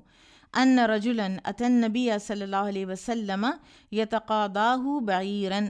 ایک آدمی نبی صلی اللہ علیہ وسلم کے پاس آیا اور آپ سے اس نے تقاضا کیا اپنے اونٹ کا. قال، تو وہ راوی کہتے ہیں، قال رسول اللہ صلی اللہ علیہ وسلم، تو رسول اللہ صلی اللہ علیہ وسلم نے فرمایا، آتوہ، اس کو دے دو. فقالو، تو صحابہ نے عرض کی، لا نجد الا سنا افضل من سنہ، ہمیں تو اس کے اونٹ سے بڑی عمر کا بہتر اونٹ ملتا ہے. فقال الرجل، تو اس آدمی نے کہا، اوفیتنی آپ نے پورا حق ادا کر دیا میرا، اوفاک اللہ، اللہ تعالیٰ آپ کو اس کا پورا پورا بدلہ دے۔ فقال رسول اللہ صلی اللہ علیہ وسلم آتوہ، اس کو دے دو، فإن من خیار الناس، کیونکہ بہترین لوگ وہی ہوتے ہیں، احسنہم قضاء، جو کہ اچھی طرح سے قرض ادا کرتے ہیں۔ اب یہاں پہ تو ایک قرض کی ادائیگی کی بات تو ہمیں سمجھ آ گئی، ٹھیک ہے، لیکن یہ جو بات فرمائی نا آپ صلی اللہ علیہ وسلم نے، ان خیارکم احسنکم قضاء، یہ بہت توجہ طلب ہے۔ ہر معاملے میں، ہر معاملہ حسن القضاء کے ساتھ ہونا چاہیے، ٹھیک ہے۔ اب مثال کے طور پر کیا اگزامپل لی جائے؟ ہم اگزامپل لے لیتے ہیں غسل میت کی، سپوز، ٹھیک ہے، ہمارے پاس ایک غسل میت ٹیم ہے، ٹھیک ہے، ہماری غسل میت ٹیم جو ہے وہ اپنے آپ کو اویلیبل رکھتی ہے کہ اگر ہم جا سکتے ہیں کسی فیمیل میت کو غسل دلانے کے لیے تو ہم جایا کریں گے، ٹھیک ہے، اور ہم ثواب کمائیں گے اس سے۔ اب یہ ہے کہ ان کی جو انچارج ہے وہ اپنی ٹیم کو، اگر کوئی آیا ہے، ایک کہ ریکویسٹ آئی ہے کہ فلاں جگہ پر فلاں وقت پر غسل میت کروانا ہے، اب جو انچارج ہے سپوز وہ کہتی ہے فلاں تم جاؤ، افعل کذا، یو ہیو ٹو گو، بس میرا حکم ہے، یہ ایک ڈکٹیٹرشپ کا انداز ہے، ٹھیک ہے۔ دوسرا طریقہ یہ ہے، حلیمہ تو بہت ہی اچھی ہیں، حلیمہ کو جب بھی کہا جاتا ہے کہ وہ جا کے غسل میت کر آئیں تو وہ چلی جاتی ہیں، ٹھیک ہے۔ دوسرا طریقہ یہ ہے انکریج کرنے کا، موٹیویٹ کرنے کا۔ تیسرا طریقہ یہ ہے کہ غسل میت کرنے پر جو ثواب ملتا ہے وہ بتا کر اپنی ٹیم کو موٹیویٹ کر کے رکھا جائے، ٹھیک ہے۔ تو یہ جو حسن تقاضا ہے یا حسن کلام ہے، یہ بہت ضروری ہوتا ہے، اور یہ ہر یعنی جو معاملہ ہے نا اس میں کام آپ کا ہو جانا ہے، آپ اتھارٹی کی پوزیشن میں آپ حکم دے رہے ہیں، دوسرے نے چلے جانا ہے، لیکن وہ جو دل پر اثرات پڑتے ہیں اور جو ایک آپس میں جو ایک اسٹرینتھن ہوتا ہے بانڈ، وہ ایک بالکل فرق ہوتا ہے اس انسان کا کہ جو حسن تقاضا کرتا ہے اور اس کا کہ جو منہ پہ مارتا ہے۔ آئی ایم سوری ٹو سے، لیکن ایسا ہی انداز ہوتا ہے بعض لوگوں کا کہ کیونکہ میرے پاس اتھارٹی ہے تو جس مرضی لہجے سے میں جس کو جو چاہوں میں کہہ سکتی ہوں۔ تو یہ بڑا فرق ہوتا ہے ان چیزوں کے انجام کے لحاظ سے کہ کیا اینڈ رزلٹ کیا نکلتا ہے۔ پھر حسن تقاضا والوں کو ہر کوئی پسند کرتا ہے، ان کے انڈر رہ کر کام کرنے کا ان کو شوق ہوتا ہے، ان کے ساتھ جڑ کے رہنے کا شوق ہوتا ہے، لیکن جو حسن تقاضا نہیں کرتے ان سے لوگ دور بھاگتے ہیں، یا ان کے ساتھی ان سے دور ہو جاتے ہیں، یا اللہ تعالیٰ خود ان کو اس جگہ سے ریموو کر دیتے ہیں۔ آگے چلتے ہیں۔ قال حدثنا خلاد قال حدثنا مسعر قال حدثنا محارب بن دثار عن جابر بن عبد الله رضي الله عنهما قال اتيت النبي صلی اللہ علیہ وسلم وهو في المسجد۔ جابر بن عبداللہ رضی اللہ عنہ کہتے ہیں کہ میں نبی صلی اللہ علیہ وسلم کے پاس آیا جب کہ آپ مسجد میں تھے، اور یہ پھر وہی حدیث ہے، ٹھیک ہے۔ قال مسعر، مسعر کہتے ہیں اراہو قال ضحیٰ، کہ میرا خیال ہے کہ انہوں نے کہا تھا کہ یہ ضحیٰ کا وقت تھا، چاشت کا وقت تھا۔ فقال صلی رکعتین، تو آپ صلی اللہ علیہ وسلم نے انہیں حکم دیا کہ 2 رکعتیں پڑھ لو۔ وکان علی علیہ دین، اور میرا قرض تھا آپ صلی اللہ علیہ وسلم پر، یعنی وہ جو اونٹ خریدا اور قیمت آپ نے فرمایا تھا کہ میں مدینہ پہنچ کے دوں گا، تو اب وہ قرض ہو گیا نا۔ فقدانی، تو آپ صلی اللہ علیہ وسلم نے مجھے میرا قرض بھی واپس دیا، وزادنی، اور مجھے کچھ زیادہ بھی دیا۔ اور آپ دیکھیے کہ جو جابر ہیں رضی اللہ عنہ، ان کے بارے میں آپ کو یاد ہوگا کہ یہ جو سونے کا ایک چاندی تھی غالباً، تو وہ ایک ایکسٹرا جو پیس تھا سونے یا چاندی کا، تو وہ اس کو یہ کبھی خرچ نہیں کرتے تھے، وہ ہمیشہ اس کو اپنے والیٹ میں، اپنی پاکٹ میں اپنے ساتھ رکھتے تھے، اس برکت کے تحت کہ یہ نبی صلی اللہ علیہ وسلم نے مجھے خاص طور پر عطا فرمایا ہے، یعنی میرے حق سے زیادہ عطا فرمایا ہے۔ اچھا، جابر رضی اللہ عنہ کے ساتھ جو یہ ایک لطف و کرم کا معاملہ تھا نبی صلی اللہ علیہ وسلم کا، آپ صلی اللہ علیہ وسلم کو ضرورت نہیں تھی. He did not need the camel, آپ کو بالکل ضرورت نہیں تھی، ٹھیک ہے. اور آپ صلی اللہ علیہ وسلم نے یہ ایک کرم کا ایک انداز بنایا، اور جو سخی اور کھلے دل والے لوگ ہوتے ہیں نا، ان کی شخصیت کے اندر اللہ تعالیٰ ایک یہ بھی چیز ڈال دیتے ہیں کہ ان کو ارد گرد کے لوگوں کی ضروریات کا خیال رہتا ہے، تو وہ دیکھ لیتے ہیں. تعرفہم بسیماہم، ان کو تم پہچان لوگے ان کی علامات سے. لا یسألون الناس الحافا، وہ لوگوں سے ایسے لپٹ لپٹ کر مانگ نہیں سکتے اور نہ ہی وہ مانگتے ہیں. تو یہ نبی صلی اللہ علیہ وسلم کا ایک بہت ہی عظیم اخلاق کی ایک علامت یہ بھی تھی کہ خود ہی دیکھا ہے کہ اونٹ سست ہے، خود ہی دیکھا ہے کہ یہ نوجوان لڑکا ہے، اور سارے اس سے اس کے حالات بھی پوچھ لیے ہیں، اور اس کو نصیحتیں بھی کر لی ہیں، اور اس کی مالی امداد بھی کر لی ہے، اور دکھایا یہ ہے کہ شاید یہ تو میری ضرورت تھی. اس کو پتہ بھی نہیں چلنے دیا کہ میں تمہاری مدد کر رہا ہوں. بہت کچھ سیکھنے کو ملتا ہے نبی صلی اللہ علیہ وسلم کے اس طرح کے جو معاملات ہیں. باب اذا قضا دون حقہ او حل له فهو جائز، اگر کوئی دوسرے کا حق کم کر دے، یعنی قرض خواہ راضی ہے اس بات پر، 10,000 لیا تھا، میرے پاس آج کل اتنے ہی ہیں، میں 7 دے سکتی ہوں آپ کو، آپ 7 ہی لے لیں، ٹھیک ہے، یا اس سے معاف ہی کرا لے، تو یہ جائز ہے. معاشرہ ایسے ہی تو چلتا ہے، ٹھیک ہے. قال حدثنا عبدان قال اخبرنا عبد الله قال اخبرنا يونس عن الزهري قال حدثني ابن كعب بن مالك ان جابر بن عبد الله رضی اللہ عنہما اخبره، جابر بن عبداللہ رضی اللہ تعالی عنہ سے روایت ہے، ان اباہ، کہ ان کے والد، قتل یوم احد، وہ شہید ہو گئے تھے احد کے دن، شہید ہوئے تھے. وعلیہ دین، اور ان کے اوپر دین تھا، ان کے ذمے قرض تھا. فاشتد الغرماء، تو جو قرض خواہ تھے نا، غرماء قرض خواہ بڑے شدت سے انہوں نے مطالبہ شروع کر دیا، فی حقوقہم، اپنے حقوق کا، یعنی اپنے قرض کا. فأتیت النبی صلی اللہ علیہ وسلم، تو میں نبی صلی اللہ علیہ وسلم کے پاس آیا. فسألہم، تو نبی صلی اللہ علیہ وسلم نے ان سے سوال کیا، ان کو ریکویسٹ کی، ان کو کہا ان یقبلوا تمر حائتی، کہ میرے باغ میں جتنے ہیں نا جو کھجوریں وہ لے لیں. وَيُحَلِّلُوا ابی، اور میرے باپ کو آزاد کر دیں قرض سے. فَأَبَوْا، تو انہوں نے انکار کر دیا. انکار کیوں کیا؟ کہ ان کے خیال میں باغ کی کھجوریں ان کے قرض سے کم تھیں. فَلَمْ يُعْطِهِمُ النَّبِيُّ صلی اللہ علیہ وسلم حائتی، تو نبی صلی اللہ علیہ وسلم نے ان کو میرا باغ نہ دیا. وقال، اور فرمایا، سنغدو علیک، ہم کل آپ کے پاس آئیں گے،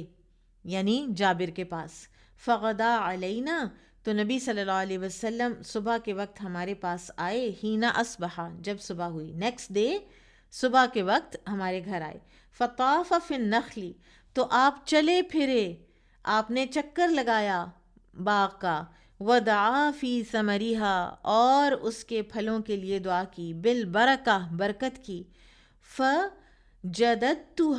تو پھر میں نے ان کو کاٹا، پھل میں نے اتارا.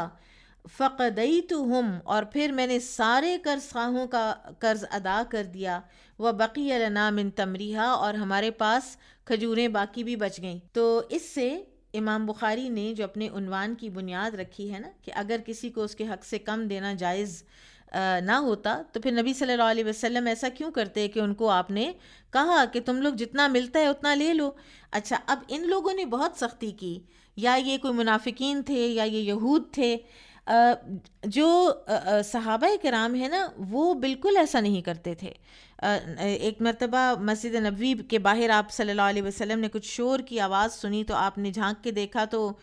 کعب بن مالک رضی اللہ عنہ تھے، اور ایک اور صحابی تھے، اور کعب بن مالک اپنے قرض کا تقاضا کر رہے تھے. تو آپ صلی اللہ علیہ وسلم نے پہلے کعب بن مالک کو کہا کہ کعب تم آدھا چھوڑ دو، اور پھر دوسرے کو کہا کہ باقی کا آدھا اس کا ادا کر دو. وہیں آپ صلی اللہ علیہ وسلم نے ان کا جو ہے وہ حل کر دیا مسئلہ، اور کعب بن مالک رضی اللہ عنہ نے اسی وقت عرض کی کہ میں نے کر دیا ہے اللہ کے رسول، جو آپ نے کہا وہ میں نے کر دیا صلی اللہ علیہ وسلم۔ تو ایسا کرنا جائز ہے بہرحال۔ پھر اسی طرح یہ ہے کہ فرض کریں اگر آپ کسی کو 100 کلو کھجوریں ادھار دے دیتے ہیں، ٹھیک ہے، اور آپ کا یہ طے نہیں ہوا ہوا، یا ایون اگر طے ہوا ہوا بھی ہے، لیکن جس وقت واپس دینے کا وقت آتا ہے تو اس کے پاس کھجوریں تو نہیں ہیں لیکن اس کے پاس کشمش ہے، تو وہ اتنی قیمت کے اعتبار سے وہ پہلے کھجوروں کی قیمت لگاتا ہے، اور پھر اتنی قیمت کی جتنی کشمش آتی ہے وہ آپ کو کشمش دے دیتا ہے۔ تو اگر دونوں فریق اس پر راضی ہوں تو ایسا بھی کیا جا سکتا ہے، اس میں بھی کوئی حرج نہیں ہے۔ اذا قاص او جازفہ فی الدین، اذا قاص جب پورا تولا یا اندازے سے تولا، فی الدین قرض میں، تمرن بتمرن او غیرہ کھجوروں کو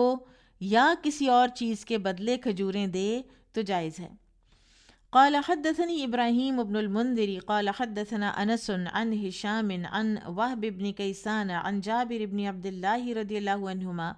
انه اخبره ان اباہ توفی، جابر بن عبداللہ رضی اللہ عنہما یہ روایت کرتے ہیں، یہ انہوں نے خبر دی کہ ان کے والد کی وفات ہوئی، وترک علیہ 30 وسقا، اور ان کے اوپر 30 وسق قرض تھا، لرجل من الیہودی ایک یہودی کا، فاستنظرہ جابر تو جابر نے اس سے مہلت طلب کی، فابا ان ینظرہ تو اس نے انکار کر دیا جابر رضی اللہ عنہ کو مہلت دینے سے، فکلم جابر رسول اللہ صلی اللہ علیہ وسلم تو جابر رضی اللہ عنہ نے پھر بات کی اس معاملے میں رسول اللہ صلی اللہ علیہ وسلم سے، لیشفع لہ الیہ کہ تاکہ آپ یہودی کو سفارش کر دیں کہ تھوڑا سا مجھے ٹائم اور دے دے، فجاء رسول اللہ صلی اللہ علیہ وسلم تو تشریف لے گئے رسول اللہ صلی اللہ علیہ وسلم یہودی کے پاس، وکلم الیہودیہ اور اس کے ساتھ گفتگو کی، لیأخذ ثمر نخلہ باللتی لہ کہ وہ باغ کی کھجوریں لے لے اس قرض کے بدلے، فابا تو اس نے انکار کر دیا، فدخل رسول اللہ صلی اللہ علیہ وسلم تو رسول اللہ صلی اللہ علیہ وسلم داخل ہوئے، النخلہ باغ میں، فمشا فیہا پھر اس میں چلے، چکر لگایا، فیہا اس میں، ثم قال لجابر پھر جابر سے کہا، جد لہ یہ پھل توڑو، اب پھل اتارو، فاوفی لہ الذی لہ اور اس کا پورا پورا قرض ادا کر دو، فجدہ تو جابر نے وہ پھل اتارا، بعدما رجع رسول اللہ صلی اللہ علیہ وسلم رسول اللہ صلی اللہ علیہ وسلم کے واپس تشریف لے جانے کے بعد، فاوفاہ 30 وسقا تو اس کو یہودی کو 30 وسق پورے پورے دے دیے، وفضلت لہ 17 وسقا اور ان کے پاس 17 وسق کھجور باقی بچ رہی، فجاء جابر رسول اللہ صلی اللہ علیہ وسلم تو جابر رضی اللہ عنہ رسول اللہ صلی اللہ علیہ وسلم کے پاس آئے، لیخبرہ بالذی کان کہ آپ کو خبر دیں کہ یہ جو ہوا ہے اس کے بارے میں، فوجدہ یصلی العصر تو انہوں نے پایا رسول اللہ صلی اللہ علیہ وسلم کو عصر پڑھتے ہوئے، فلما انصرف جب آپ نے سلام پھیرا، اخبرہ بالفضل تو جابر نے خبر دی رسول اللہ صلی اللہ علیہ وسلم کو اس فضل کی، اس زیادہ کھجوروں کی جو باقی بچ رہی تھیں، فقالا تو آپ صلی اللہ علیہ وسلم نے فرمایا، اخبر ذالک ابن الخطاب جاؤ اور یہ عمر بن خطاب کو بتا کے آؤ، فذهب جابر الی عمر تو جابر رضی اللہ عنہ عمر رضی اللہ عنہ کے پاس گئے، فاخبرہ اور اس سارے معاملے کی ان کو خبر دی، فقال له عمر تو عمر رضی اللہ عنہ نے فرمایا، لقد علمت بے شک مجھے سمجھ آ گئی تھی، مجھے پتہ چل گیا تھا، حین مشا فیہا رسول اللہ صلی اللہ علیہ وسلم کہ جب چکر لگایا تھا رسول اللہ صلی اللہ علیہ وسلم نے باغ میں، لیبارکن فیہا کہ اس میں ضرور برکت دی جائے گی، اللہ سبحانہ وتعالیٰ ضرور اس میں برکت دیں گے۔ اب قرض کی ادائیگی یعنی اس انداز سے ہو سکتی ہے کیونکہ جابر رضی اللہ عنہ نے یہودی کو خشک کھجوروں کے عوض تازہ کھجوریں ادا کی تھیں تاکہ آپ کے والد کا قرض اتر جائے، اور اس نے یہودی نے باغ کی تازہ کھجوریں یکمشت وصول کر لیں، جبکہ رسول اللہ صلی اللہ علیہ وسلم اسے سارے باغ کی کھجوریں لینے کی پیشکش کر چکے تھے، لیکن اس کی ظاہری نظروں نے دیکھا کہ یہ تو میرے دیے ہوئے قرض سے کم ہے، اگر کھجوریں زیادہ ہوتی تو وہ قبول کر لیتا، ٹھیک ہے۔ اور رسول اللہ صلی اللہ علیہ وسلم کی دعا سے اس باغ میں 47 وسق کھجوریں اتریں۔ اور سیدنا عمر رضی اللہ تعالیٰ عنہ کو بتانے کی مختلف وجوہات دی گئی ہیں۔ ایک تو یہ کہ آپ کو اس یہودی پر بڑا غصہ تھا کہ رسول اللہ صلی اللہ علیہ وسلم نے سفارش کی اور اس کے پاس چل کر گئے، لیکن وہ پھر بھی راضی نہ ہوا اس بات پر جو آپ صلی اللہ علیہ وسلم فرما رہے تھے۔ تو رسول اللہ صلی اللہ علیہ وسلم نے عمر رضی اللہ عنہ کو اس لیے اطلاع دی تاکہ ان کا غصہ ٹھنڈا ہو جائے۔ پھر اسی طرح سے دوسری ایک وجہ اور بتائی جاتی ہے کہ عمر رضی اللہ عنہ کو جابر رضی اللہ عنہ کے والد کے قرض کی فکر بہت زیادہ لاحق رہتی تھی، تو رسول اللہ صلی اللہ علیہ وسلم نے یہ مناسب خیال فرمایا کہ عمر کو بتایا جائے۔ اور تیسری بات ایک اور بھی بتائی جاتی ہے، اور وہ یہ ہے کسی بھی دوست کو ایسی خوشخبری دینا کہ جو اس کے دل کو خوش کر دے، یہ بھی اس بات کی دلیل نکلتی ہے یہاں سے کہ کوئی اگر ان کا کنسرن نہیں بھی تھا نا اس ساری بات سے، تو بھی ابن خطاب کو بتا کے آؤ، وہ خوش ہوگا یہ سن کر، ٹھیک ہے۔ تو اس سے ہمیں ایک بڑا ہی اعلیٰ اخلاق پتہ چلتا ہے کہ لوگوں کو دل خوش کرنے کے لیے کچھ نہ کچھ کہتے رہنا چاہیے اور کچھ نہ کچھ کرتے رہنا چاہیے۔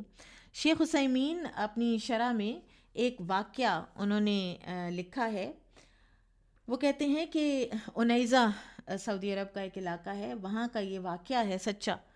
کہ دو آدمی تھے اور ایک باغ میں ان کے یعنی وہ شریک تھے، دونوں کا ایک مشترکہ باغ تھا، تو وہ اس کا جو پھل ہے کھجوروں کا وہ اس کو تقسیم کر لیا کرتے تھے۔ تو ایک سال جو ایک تھا اس نے دوسرے سے کہا، ایک شریک نے دوسرے شریک سے کہا کہ تم نے جون سا حصہ لینا ہے وہ لے لو۔ تو دونوں جو تقسیم ہوئی ہیں یعنی باغ کے جس حصے کا تم لینا چاہتے ہو تم لے لو، دوسرا میں لے لوں گا۔ تو دوسرے والے نے جس میں سمجھا کہ پھل زیادہ ہے جس حصے میں، اس نے وہ حصہ اپنے لیے اختیار کر لیا، اور یہ رمضان کا مہینہ تھا۔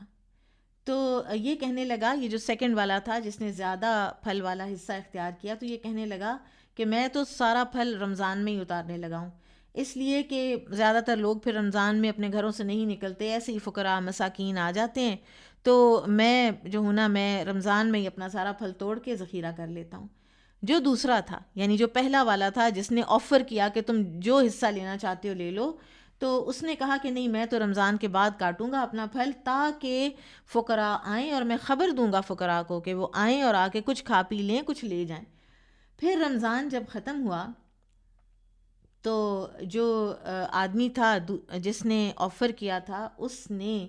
اپنی کھجوریں اتاریں، اور اس نے باقاعدہ لوگوں کو بلایا بھی، اور فقراء آئے اور بہت کا فَأَكَلُوا كَثِيرًا، بہت سا انہوں نے کھایا، اور حاجت مندوں کو بھی اس نے دیا، اور پھر اس نے باقی جو کھجوریں بچیں تو وہ اس نے اپنے گھر میں ذخیرہ کر لیں، اور جب وہ ذخیرہ ہوئیں کھجوریں تو وہ اس پہلے والے جس نے وہ تقسیم میں زیادہ والے لے لیے تھے اور رمضان میں ہی کاٹ لیا تھا پھل، وہ اس سے زیادہ تھیں۔ اب یہ جو تھا نا اس کو بڑا ہوا کہ میرے ساتھ تو کوئی دھوکہ ہو گیا، یہ قاضی کے پاس پہنچ گیا، یہ جو گنتی رکھنے والا تھا نا، جو ظاہری نظر میں دیکھنے والا تھا، یہ قاضی کے پاس پہنچا، اور اس نے سارا جب واقعہ سنایا تو قاضی نے اس کو کہا کہ تم ہو صاحب نظر، تم ظاہری نظر سے دیکھنے والے ہو، اور تم نے کھجوروں کو اور درختوں کو دیکھ کر وہ چیز اختیار کر لی جو تمہاری نظر میں کثیر تھی، لیکن جو اللہ تعالیٰ کی دی ہوئی برکت ہوتی ہے لا نہایت لہا، اس کی تو کوئی انتہا ہی نہیں ہوتی۔ یہ جو دوسرا بندہ ہے اس کے مال میں اللہ تعالیٰ نے بارک اللہ لہ بسبب احسانہ، اللہ تعالیٰ نے برکت ڈالی ہے اس کے مال میں، اس کے پھل میں، اس کے احسانات کے سبب جو اس نے غریب لوگوں پر کیے ہیں۔ وَأَنْتَ نُزِعَتْ مِنْكَ الْبَرَكَةُ، اور تم سے برکت چھین لی گئی ہے، جیسا کہ پھر انہوں نے وہ پڑھ کے سنایا کہ جو سورۃ القلم میں ہے، اذ اقسموا لیصرمنها مصبحین ولا یستثنون، جب وہ باغ والوں نے یہ طے کر لیا تھا کہ ہم صبح صبح اٹھ کے اپنا سارا پھل کاٹ لیں گے، اور وہ کوئی سیکنڈ تھاٹ اپنے اندر لا ہی نہیں رہے تھے۔ تو یہ سچا واقعہ ہے۔ تو یہ یعنی دور نبوت کے بعد بھی برکت تو اللہ تعالیٰ کی طرف سے کسی بھی انسان کو کبھی بھی مل سکتی ہے، اور گن گٹ کے رکھنے والے لوگ، گن گن کے نکالنے والے لوگ جو ہے نا، ان کے ہاں برکت کا کانسیپٹ، کیونکہ ان کو سچ ایسے لگتا ہے کہ جیسے چاہیے ہی نہیں ہوتی، وہ ہر چیز اپنے ہاتھ میں اور اپنے کنٹرول میں اس طرح رکھنے چاہتے ہیں، وہ اللہ پر تو کچھ چھوڑتے ہی نہیں۔ آپ وہ یاد کر لیجیے جو سیدہ عائشہ رضی اللہ عنہا نے فرمایا تھا کہ نبی صلی اللہ علیہ وسلم کے وصال کے بعد ایک چھوٹی سی کپی تھی، اس کے اندر جو تھے، میں ان میں سے تھوڑے سے نکالتی اور میں وہ کھا چھوڑتی تھی۔ کتنے دن میں کھاتی رہی، اور ایک دن میں نے دیکھا، میں نے کہا میں دیکھوں تو صحیح اس میں ہیں کتنے، اس کے بعد وہ ختم ہو گئے۔ تو گننے سے برکت میں جو ہے وہ کمی آتی ہے۔ بابو من استعاذ من الدین، جس نے قرض سے پناہ مانگی۔ قال حدثنا ابو الیمانی قال اخبرنا شعیب عن الزہری حاء وحدثنا اسماعیل قال حدثني اخی عن سلیمان عن محمد بن ابی عتیق عن ابن شہاب عن عروة ان عائشہ رضی اللہ عنہا اخبرته، عائشہ رضی اللہ عنہ سے روایت ہے، ان رسول اللہ صلی اللہ علیہ وسلم، کہ رسول اللہ صلی اللہ علیہ وسلم کان یدعو فی الصلاۃ، آپ صلی اللہ علیہ وسلم نماز میں دعا کیا کرتے تھے، یعنی سلام پھیرنے سے پہلے، وہ یقول، اور آپ فرماتے، اللہم انی اعوذ بک من المأثم والمغرم، کہ اے اللہ میں گناہ اور قرض سے تیری پناہ مانگتا ہوں۔ فقال قائل، تو کسی کہنے والے نے آپ سے عرض کی، ما اکثر ما تستعیذ یا رسول اللہ من المغرم، اے اللہ کے رسول صلی اللہ علیہ وسلم آپ کتنی زیادہ استعاذہ یا کتنی زیادہ پناہ کیوں طلب کرتے ہیں قرض سے، اے اللہ کے رسول صلی اللہ علیہ وسلم؟ قال، آپ صلی اللہ علیہ وسلم نے فرمایا، ان الرجل، بے شک آدمی، اذا غرم، جب وہ مقروض ہوتا ہے، حدث فکذب، بات کرتا ہے تو جھوٹ بولتا ہے، ووعد فاخلف، اور وعدہ کرتا ہے تو اس کی خلاف ورزی کرتا ہے، یعنی وہ منافق کی صفات اس کے اندر پیدا ہونی شروع ہو جاتی ہیں، کیونکہ وہ ٹال مٹول کرنے میں وہ ہوتا ہے کہ کل لے لینا، پھر کل لے لینا، پھر پرسوں لے لینا، پھر کوئی جھوٹ، پھر میرے وہاں سے پیسے آنے والے ہیں، پھر میں دے دوں گا۔ اور میں کسی کو جانتی ہوں جن کا 4 کروڑ کوئی بندہ جو ہے وہ کھا گیا، اور اس نے ان کو اتنا کھپایا کہ اور اس نے حقیقت یہ ہے کہ اس نے ان کا جو پروفٹ ان کو دینا تھا، وہ اس نے اپنے آگے کوئی اور فیکٹری کے پتہ نہیں کیا چیز اس نے لگا لی، ان کا پیسہ وہ کھا گیا اور ان کو اس نے نہیں ہی دیا۔ اب یہ جو من المأثم والمغرم ہے، مغرم جو ہے یہ صرف مقروض ہونے کو نہیں کہتے، بلکہ کہ کسی قسم کا بھی انسان کے اوپر تاوان پڑ جائے، مثلا مقروض ہو گیا، محتاج ہو گیا، یا کسی مالی مشکل میں پھنس گیا، ٹھیک ہے۔ اس صورتحال میں آدمی جو ہے نا وہ قرض خواہ کو تو تسلی دیتا رہتا ہے، فکر نہ کریں انتظام ہو گیا ہے، اور یہ میں نے خود مطلب سنا ان جن کے ساتھ یہ ہوا تھا کہ ان کو یہی کہا جاتا تھا، اور کچھ خوشامد کر دیتے ہیں، کچھ جھوٹی خوشامد کر دیتے ہیں، کبھی کچھ کہہ دیتے ہیں، کبھی کہتے ہیں میں حج کر آیا ہوں آپ کے نام کا۔ ایسی غلط باتیں اور ایسی ایکسپلائٹنگ باتیں وہ انسان کرتا ہے جس نے دوسرے کا پیسہ کھا جانے کا تہیہ کر رکھا ہو، اور اس کی صدق، اس کی امانت، اس کی دیانت، ہر چیز مجروح ہو جاتی ہے۔ پھر اسی طرح سے محدثین نے یہ بھی لکھا ہے کہ اس سے معلوم ہوا کہ ان ذرائع سے بھی پناہ مانگنی چاہیے جو انسان کے لیے گناہ اور وعدہ خلافی کا باعث بنتے ہیں۔ تو قرض کا لینا کیونکہ گناہ اور وعدہ خلافی کا باعث بن سکتا ہے، تو لہٰذا اس کو چھوڑ دینا چاہیے، قرض کی عادت نہیں بنانی چاہیے، ٹھیک ہے۔ اور یہ ذلت و رسوائی کا بھی باعث بنتا ہے نا۔ باب الصلاۃ علی من ترک دینا، اس شخص کی نماز جنازہ جو قرض چھوڑ کر مرا۔ قال حدثنا ابو الولید قال حدثنا شعبة عن عدی بن ثابت عن ابی حازم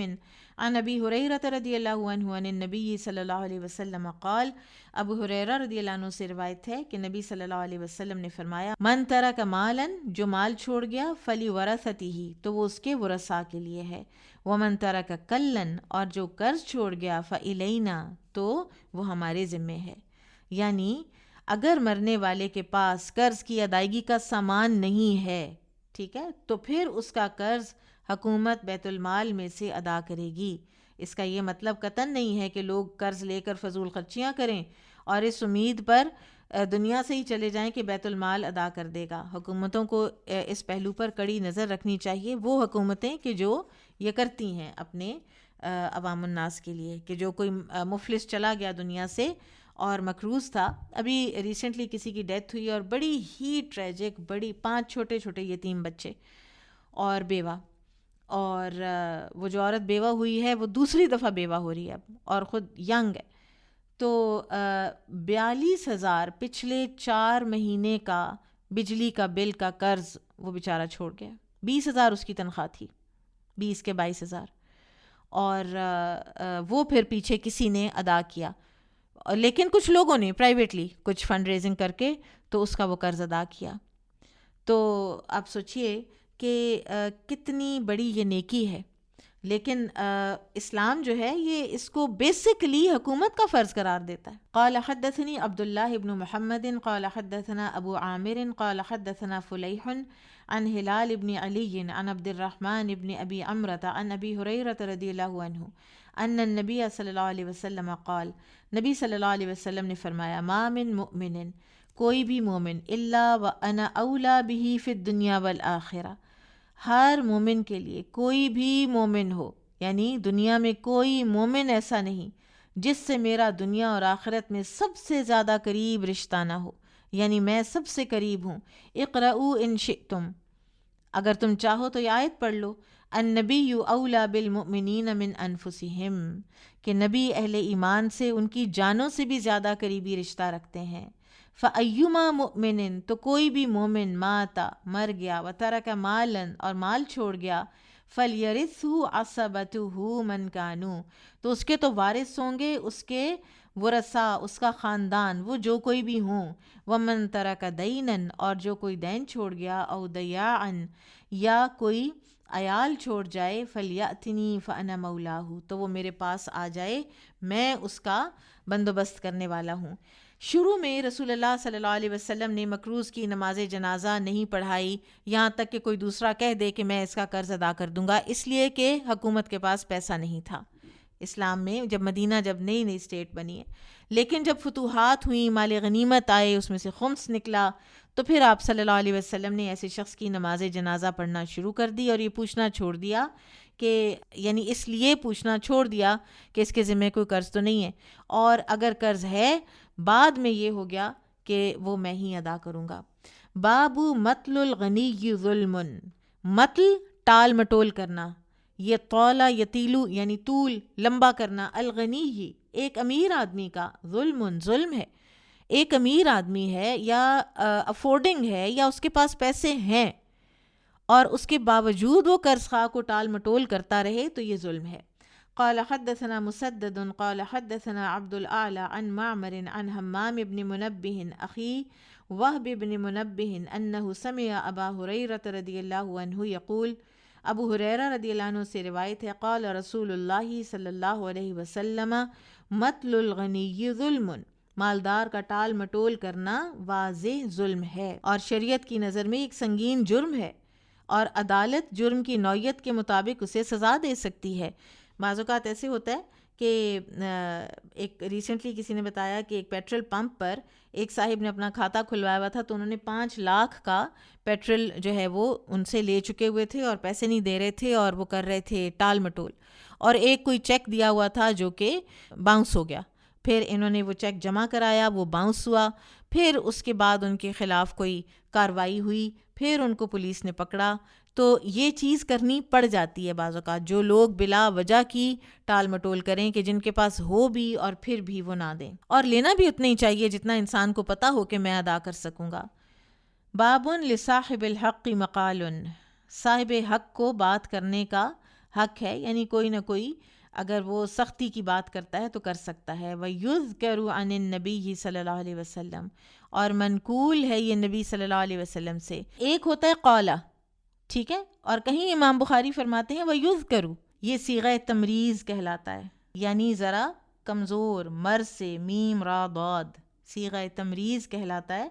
اور اس میں یہ ہوتا ہے کہ جو ہے نا چین، وہ امام بخاری کی جو سٹینڈرڈز ہیں ان کو نہیں پہنچی، لیکن کہیں اور امام بخاری کو یہ ملی ہے اور وہ سمجھتے ہیں کہ یہ صحیح ہے، لیکن صحیح بخاری کے سٹینڈرڈز کے مطابق نہیں ہے، تو اس کو صیغہ تمریز میں ذکر کرتے ہیں۔ وَيُذْكَرُ عَنِ النَّبِيِّ صلی اللہ علیہ وسلم، اور منقول ہے نبی صلی اللہ علیہ وسلم سے لَيُّ الْوَاجِد، لَيُّ ٹال مٹول کرنا ہے، الواجد، الواجد وہ جس کے پاس ہے، ٹھیک ہے، واجد پانے والا، جس کے پاس ہے، یعنی جس کے پاس ہے اس کا ٹال مٹول کرنا یحل عرضہ وعقوبتہ، حلال کر دیتا ہے اس کی عزت کو اور اس کی سزا کو، یعنی پھر اس کو سزا دینا جو ہے وہ جائز ہو جاتا ہے۔ قال سفیان، سفیان کہتے ہیں عرضہ یقول مطلتنی، اس کی جو ہے نا عزت کا حلال ہونا وہ یہ ہے، یعنی اس لیے ہے کہ قرض خواہ اسے کہے کہ تم میرے ساتھ صرف ٹال مٹول کر رہے ہو، یعنی اس کو ایک بری بات کہتا ہے نا، پھر قرض خواہ اس کو کہتا ہے تم کیا کرتے ہو میرے ساتھ، روز تم مجھے ایک نیا ٹائم دے دیتے ہو، روز ایک نیا ٹائم دے دیتے ہو۔ تو یہ جو ڈانٹ ڈپٹ ہے یہ بیسیکلی کیا ہے، یہ اس کی عزت حلال ہوئی ہے مکروز کی۔ وعقوبتہ، اور اس کی عقوبت یعنی اس کو سزا بھی دی جا سکتی ہے، اور سزا سے مراد ہے الحبس، اسے قید کرنا، ٹھیک ہے۔ اور یہ جو حدیث ہے نا جس کو امام بخاری صیغہ تمریز میں لائے ہیں، اسے امام احمد، ابو داؤد، نسائی نے متصل سند کے ساتھ بیان کیا ہے۔ قال حدثنا مسدد قال حدثنا یحیی عن شعبۃ عن سلمۃ عن ابی سلمۃ عن ابی ہریرہ رضی اللہ عنہ قال اتى النبی صلی اللہ علیہ وسلم رجل، نبی صلی اللہ علیہ وسلم کے پاس ایک شخص آیا، یتقاضاہ، وہ اپنے قرض کا تقاضا کرتا تھا، فاغلظ له، تو اس نے آپ صلی اللہ علیہ وسلم سے سختی کی، فہم به اصحابہ، تو صحابہ نے اس کا یعنی اس کو پکڑنے کی کوشش کی یا اس کو سزا دینے کا ارادہ کیا، فقالا، تو آپ صلی اللہ علیہ وسلم نے فرمایا دعوہ دعوہ فإن لصاحب الحق مقالا، کہ بے شک صاحب حق کو باتیں کرنے کا حق ہے، یعنی کوئی سخت بات وہ کہہ سکتا ہے، ٹھیک ہے۔ تو اس حدیث سے یہ آپ اندازہ لگائیے کہ اسلام نے حقوق العباد کے سلسلے میں کتنی ذمہ داری کا احساس دلایا ہے۔ کچھ اور روایات ہیں جن سے یہ پتہ چلتا ہے کہ یہ پرٹیکولر قرض خواہ جو ہے نا نبی صلی اللہ علیہ وسلم کے پاس جو آیا، یہ اپنے وہ جو ایک طے شدہ وقت تھا نا اس سے پہلے آ گیا تھا، اس کے باوجود آپ صلی اللہ علیہ وسلم نے اس کی سخت کلامی کو برداشت کیا، حالانکہ سخت کلامی کا حق تب بنتا ہے کہ جب وقت گزر جائے اور دینے والا پھر بھی نہ دے۔ باب اذا وجد مالہ عند مفلس فی البیع والقرض والودیعۃ فہو احق بہ، جب کوئی شخص اپنا مال پاتا ہے کسی مفلس کے پاس، چاہے وہ کسی بیع کی قسم کا ہو یا قرض کی قسم کا ہو یا امانت کی قسم کا ہو، تو وہ اس کا سب سے زیادہ حقدار ہے۔ وقال الحسن، اور حسن کہتے ہیں اذا افلس، جب کوئی دیوالیہ ہو جائے، وتبین، اور یہ ثابت ہو جائے، ظاہر ہو جائے کہ وہ مفلس ہو چکا ہے، وہ بینکرپٹ ہو چکا ہے، لم یجز عتقہ ولا بیعہ ولا شراؤہ، تو نہیں جائز اس کا کسی غلام کو آزاد کرنا، اب وہ اپنے باقی کی پراپرٹی میں تصرف نہیں کر سکتا، ٹھیک ہے، نہ اس کی خرید و فروخت، نہ اس کا بیچنا، نہ اس کا خریدنا، جائز ہی نہیں ہے، وہ بس کر دے، کیونکہ اس کے قرض خواہ بہت زیادہ ہیں، ان کو بھی تو کچھ دینا ہے نا۔ وقال سعید بن المسیب قضا عثمان، کہ سعید بن مسیب کہتے ہیں کہ عثمان رضی اللہ عنہ نے فیصلہ کیا من اقتضى من حقه قبل ان یفلس فهو له، جس نے کسی کے دیوالیہ ہونے سے پہلے اپنا حق لے لیا تو وہ اسی کا ہے، ومن عرف متاعه، اور جس نے پہچان لیا اپنا مال بعینہ ہو بہو فہو احق بہ، تو وہ اس کا زیادہ حقدار ہے۔ قرض کے بعد اب امام بخاری دیوالیے ہونے کے مسائل شروع کر رہے ہیں کہ بعض اوقات لوگ کسی ایسے کاروباری چکر میں پھنستے ہیں کہ جس کے نتیجے میں وہ مفلس ہو جاتے ہیں، بینک رپٹ ہو جاتے ہیں، اور اس میں انہوں نے بہت سے لوگوں سے پیسہ لیا ہوا ہوتا ہے، انویسٹ کیا ہوا ہوتا ہے، اور لوگوں کے حقوق تلف ہونے کا بہت بڑا اندیشہ پیدا ہو جاتا ہے۔ تو حکومت ایسے شخص کو دیوالیہ قرار دے دیتی ہے اور اس پر کچھ پابندیاں لگا دیتی ہے کہ تم آزادانہ اب یہ بڑے بڑے کام جو ہے نا یہ نہیں کر سکتے، اور اس کا مقصد کسی کو ذلیل کرنا نہیں ہوتا، بلکہ جس کے ذمے کچھ ہے اس کی ادائیگی کروانا ہوتا ہے۔ بعض اوقات تو عدالت خود کسی کو دیوالیہ قرار دیتی ہے، اور بعض اوقات کوئی انسان خود اپنی مجبوریوں کا اظہار کرتا ہے کہ میں ادائیگیوں کا اہل نہیں رہا، میری قانونی اور اخلاقی مدد کی جائے۔ لیکن اس میں بھی وہ جو ایک آج کل کا دھوکہ اور فراڈ ہے نا، کہ کچھ لوگ ہیں وہ اپنے ویئر ہاؤسز کو اور فیکٹریز کو آگ لگا دیتے ہیں، اپنے آپ کو دیوالیہ ثابت کر دیتے ہیں اور انشورنس کلیم کر لیتے ہیں، ٹھیک ہے۔ تو اس میں یا بہت بڑے بڑے حکومتوں سے بینکوں سے قرضے لینے کے بعد ان کو کھا جانا اور ان کا کوئی ذکر ہی نہ کرنا، یہ اس میں شامل نہیں ہے۔ جینوئن دیوالیہ پن جو ہے نا وہ جب ثابت ہو جائے گا تو پھر ایسے شخص کو اس کی تصرفات سے روکا جائے گا۔ اب خدا نخواستہ کوئی اس طرح دیوالیہ ہو گیا ہے اور باقی اس کی جو چیزیں ہیں نا، سپوز اس میں ایک ڈائمنڈ رنگ ہے جو امرین نے دی تھی، ٹھیک ہے، اور باقی بھی اور بھی قرض خواہ ہیں، اب سب پہنچے ہیں وہاں پر کہ یہ مال ہے، اب اس میں جس کا جتنا کلیم ہے ہم اس کے مطابق اس کو دے دیں گے۔ امرین دیکھتی ہیں کہ سیم وہی انگوٹھی وہاں پڑی ہوئی ہے، تو امرین اگر یہ ثابت کر دیں گی نا کہ انگوٹھی ان کی ہے تو وہ انگوٹھی پھر امرین کو ہی ملے گی، پھر وہ مشترکہ مال میں یہ نہیں کہ امرین کے سامنے وہی ڈائمنڈ رنگ اٹھا کر کسی اور کو دی جا رہی ہو، ٹھیک ہے، پھر اس کی امرین ہی ہوں گی حقدار۔ قال حدثنا احمد بن یونس قال حدثنا زہیر قال حدثنا یحیی بن سعید قال اخبرنی ابو بکر بن محمد بن عمرو بن حزم ان عمر بن عبد العزیز اخبرہ ان ابا بکر بن عبد الرحمن بن الحارث بن ہشام اخبرہ انہ سمع ابا ہریرہ رضی اللہ عنہ یقول۔ کیا زبردست ہستیوں کے نام آتے ہیں، یہ جو چین ہم پڑھتے ہیں، میرا دل چاہتا ہے کہ کبھی ہم ان اسناد پہ رک کے ان عظیم ہستیوں کے ہم حالات زندگی پڑھیں۔ اللہ سبحانہ وتعالیٰ نے زندگی میں موقع دیا تو ہم ضرور یہ کریں گے، شروع میں تھوڑا تھوڑا ہم کرتے بھی تھے۔ قال رسول اللہ صلی اللہ علیہ وسلم، رسول اللہ صلی اللہ علیہ وسلم نے فرمایا، او قال، یا انہوں نے کہا، سمعت رسول اللہ صلی اللہ علیہ وسلم یقول، میں نے سنا رسول اللہ صلی اللہ علیہ وسلم کو یہ فرماتے ہوئے۔ یہ راوی کی احتیاط ہے، قالا تھا یا سمیت رسول اللہ تھا، انہوں نے وہیں پہ بتا دیا کہ مجھے ایسے لگ رہا ہے کہ یا یہ کہا تھا یا یہ کہا تھا۔ من ادرک مالہ بعینہ، جس نے اپنا مال بعینہ کسی شخص کے پاس پا لیا، عند رجل کسی شخص کے پاس، او انسان یا ایسے انسان کے پاس، قد افلس جو کہ دیوالیہ ہو چکا ہے، فہو احق بہ من غیرہ، تو وہ دوسروں کی نسبت اس کا زیادہ حقدار ہوگا۔ یہ جو تفلیس کا جو معاملہ ہے نا، یہ عدالت ڈکلیئر کرے گی، ٹھیک ہے، یہ میں اور آپ نہیں ڈکلیئر کر سکتے۔ سبحانک اللہم و بحمدک، اشہد ان لا الہ الا انت، استغفرک و اتوب الیک۔ السلام علیکم و رحمۃ اللہ وبرکاتہ۔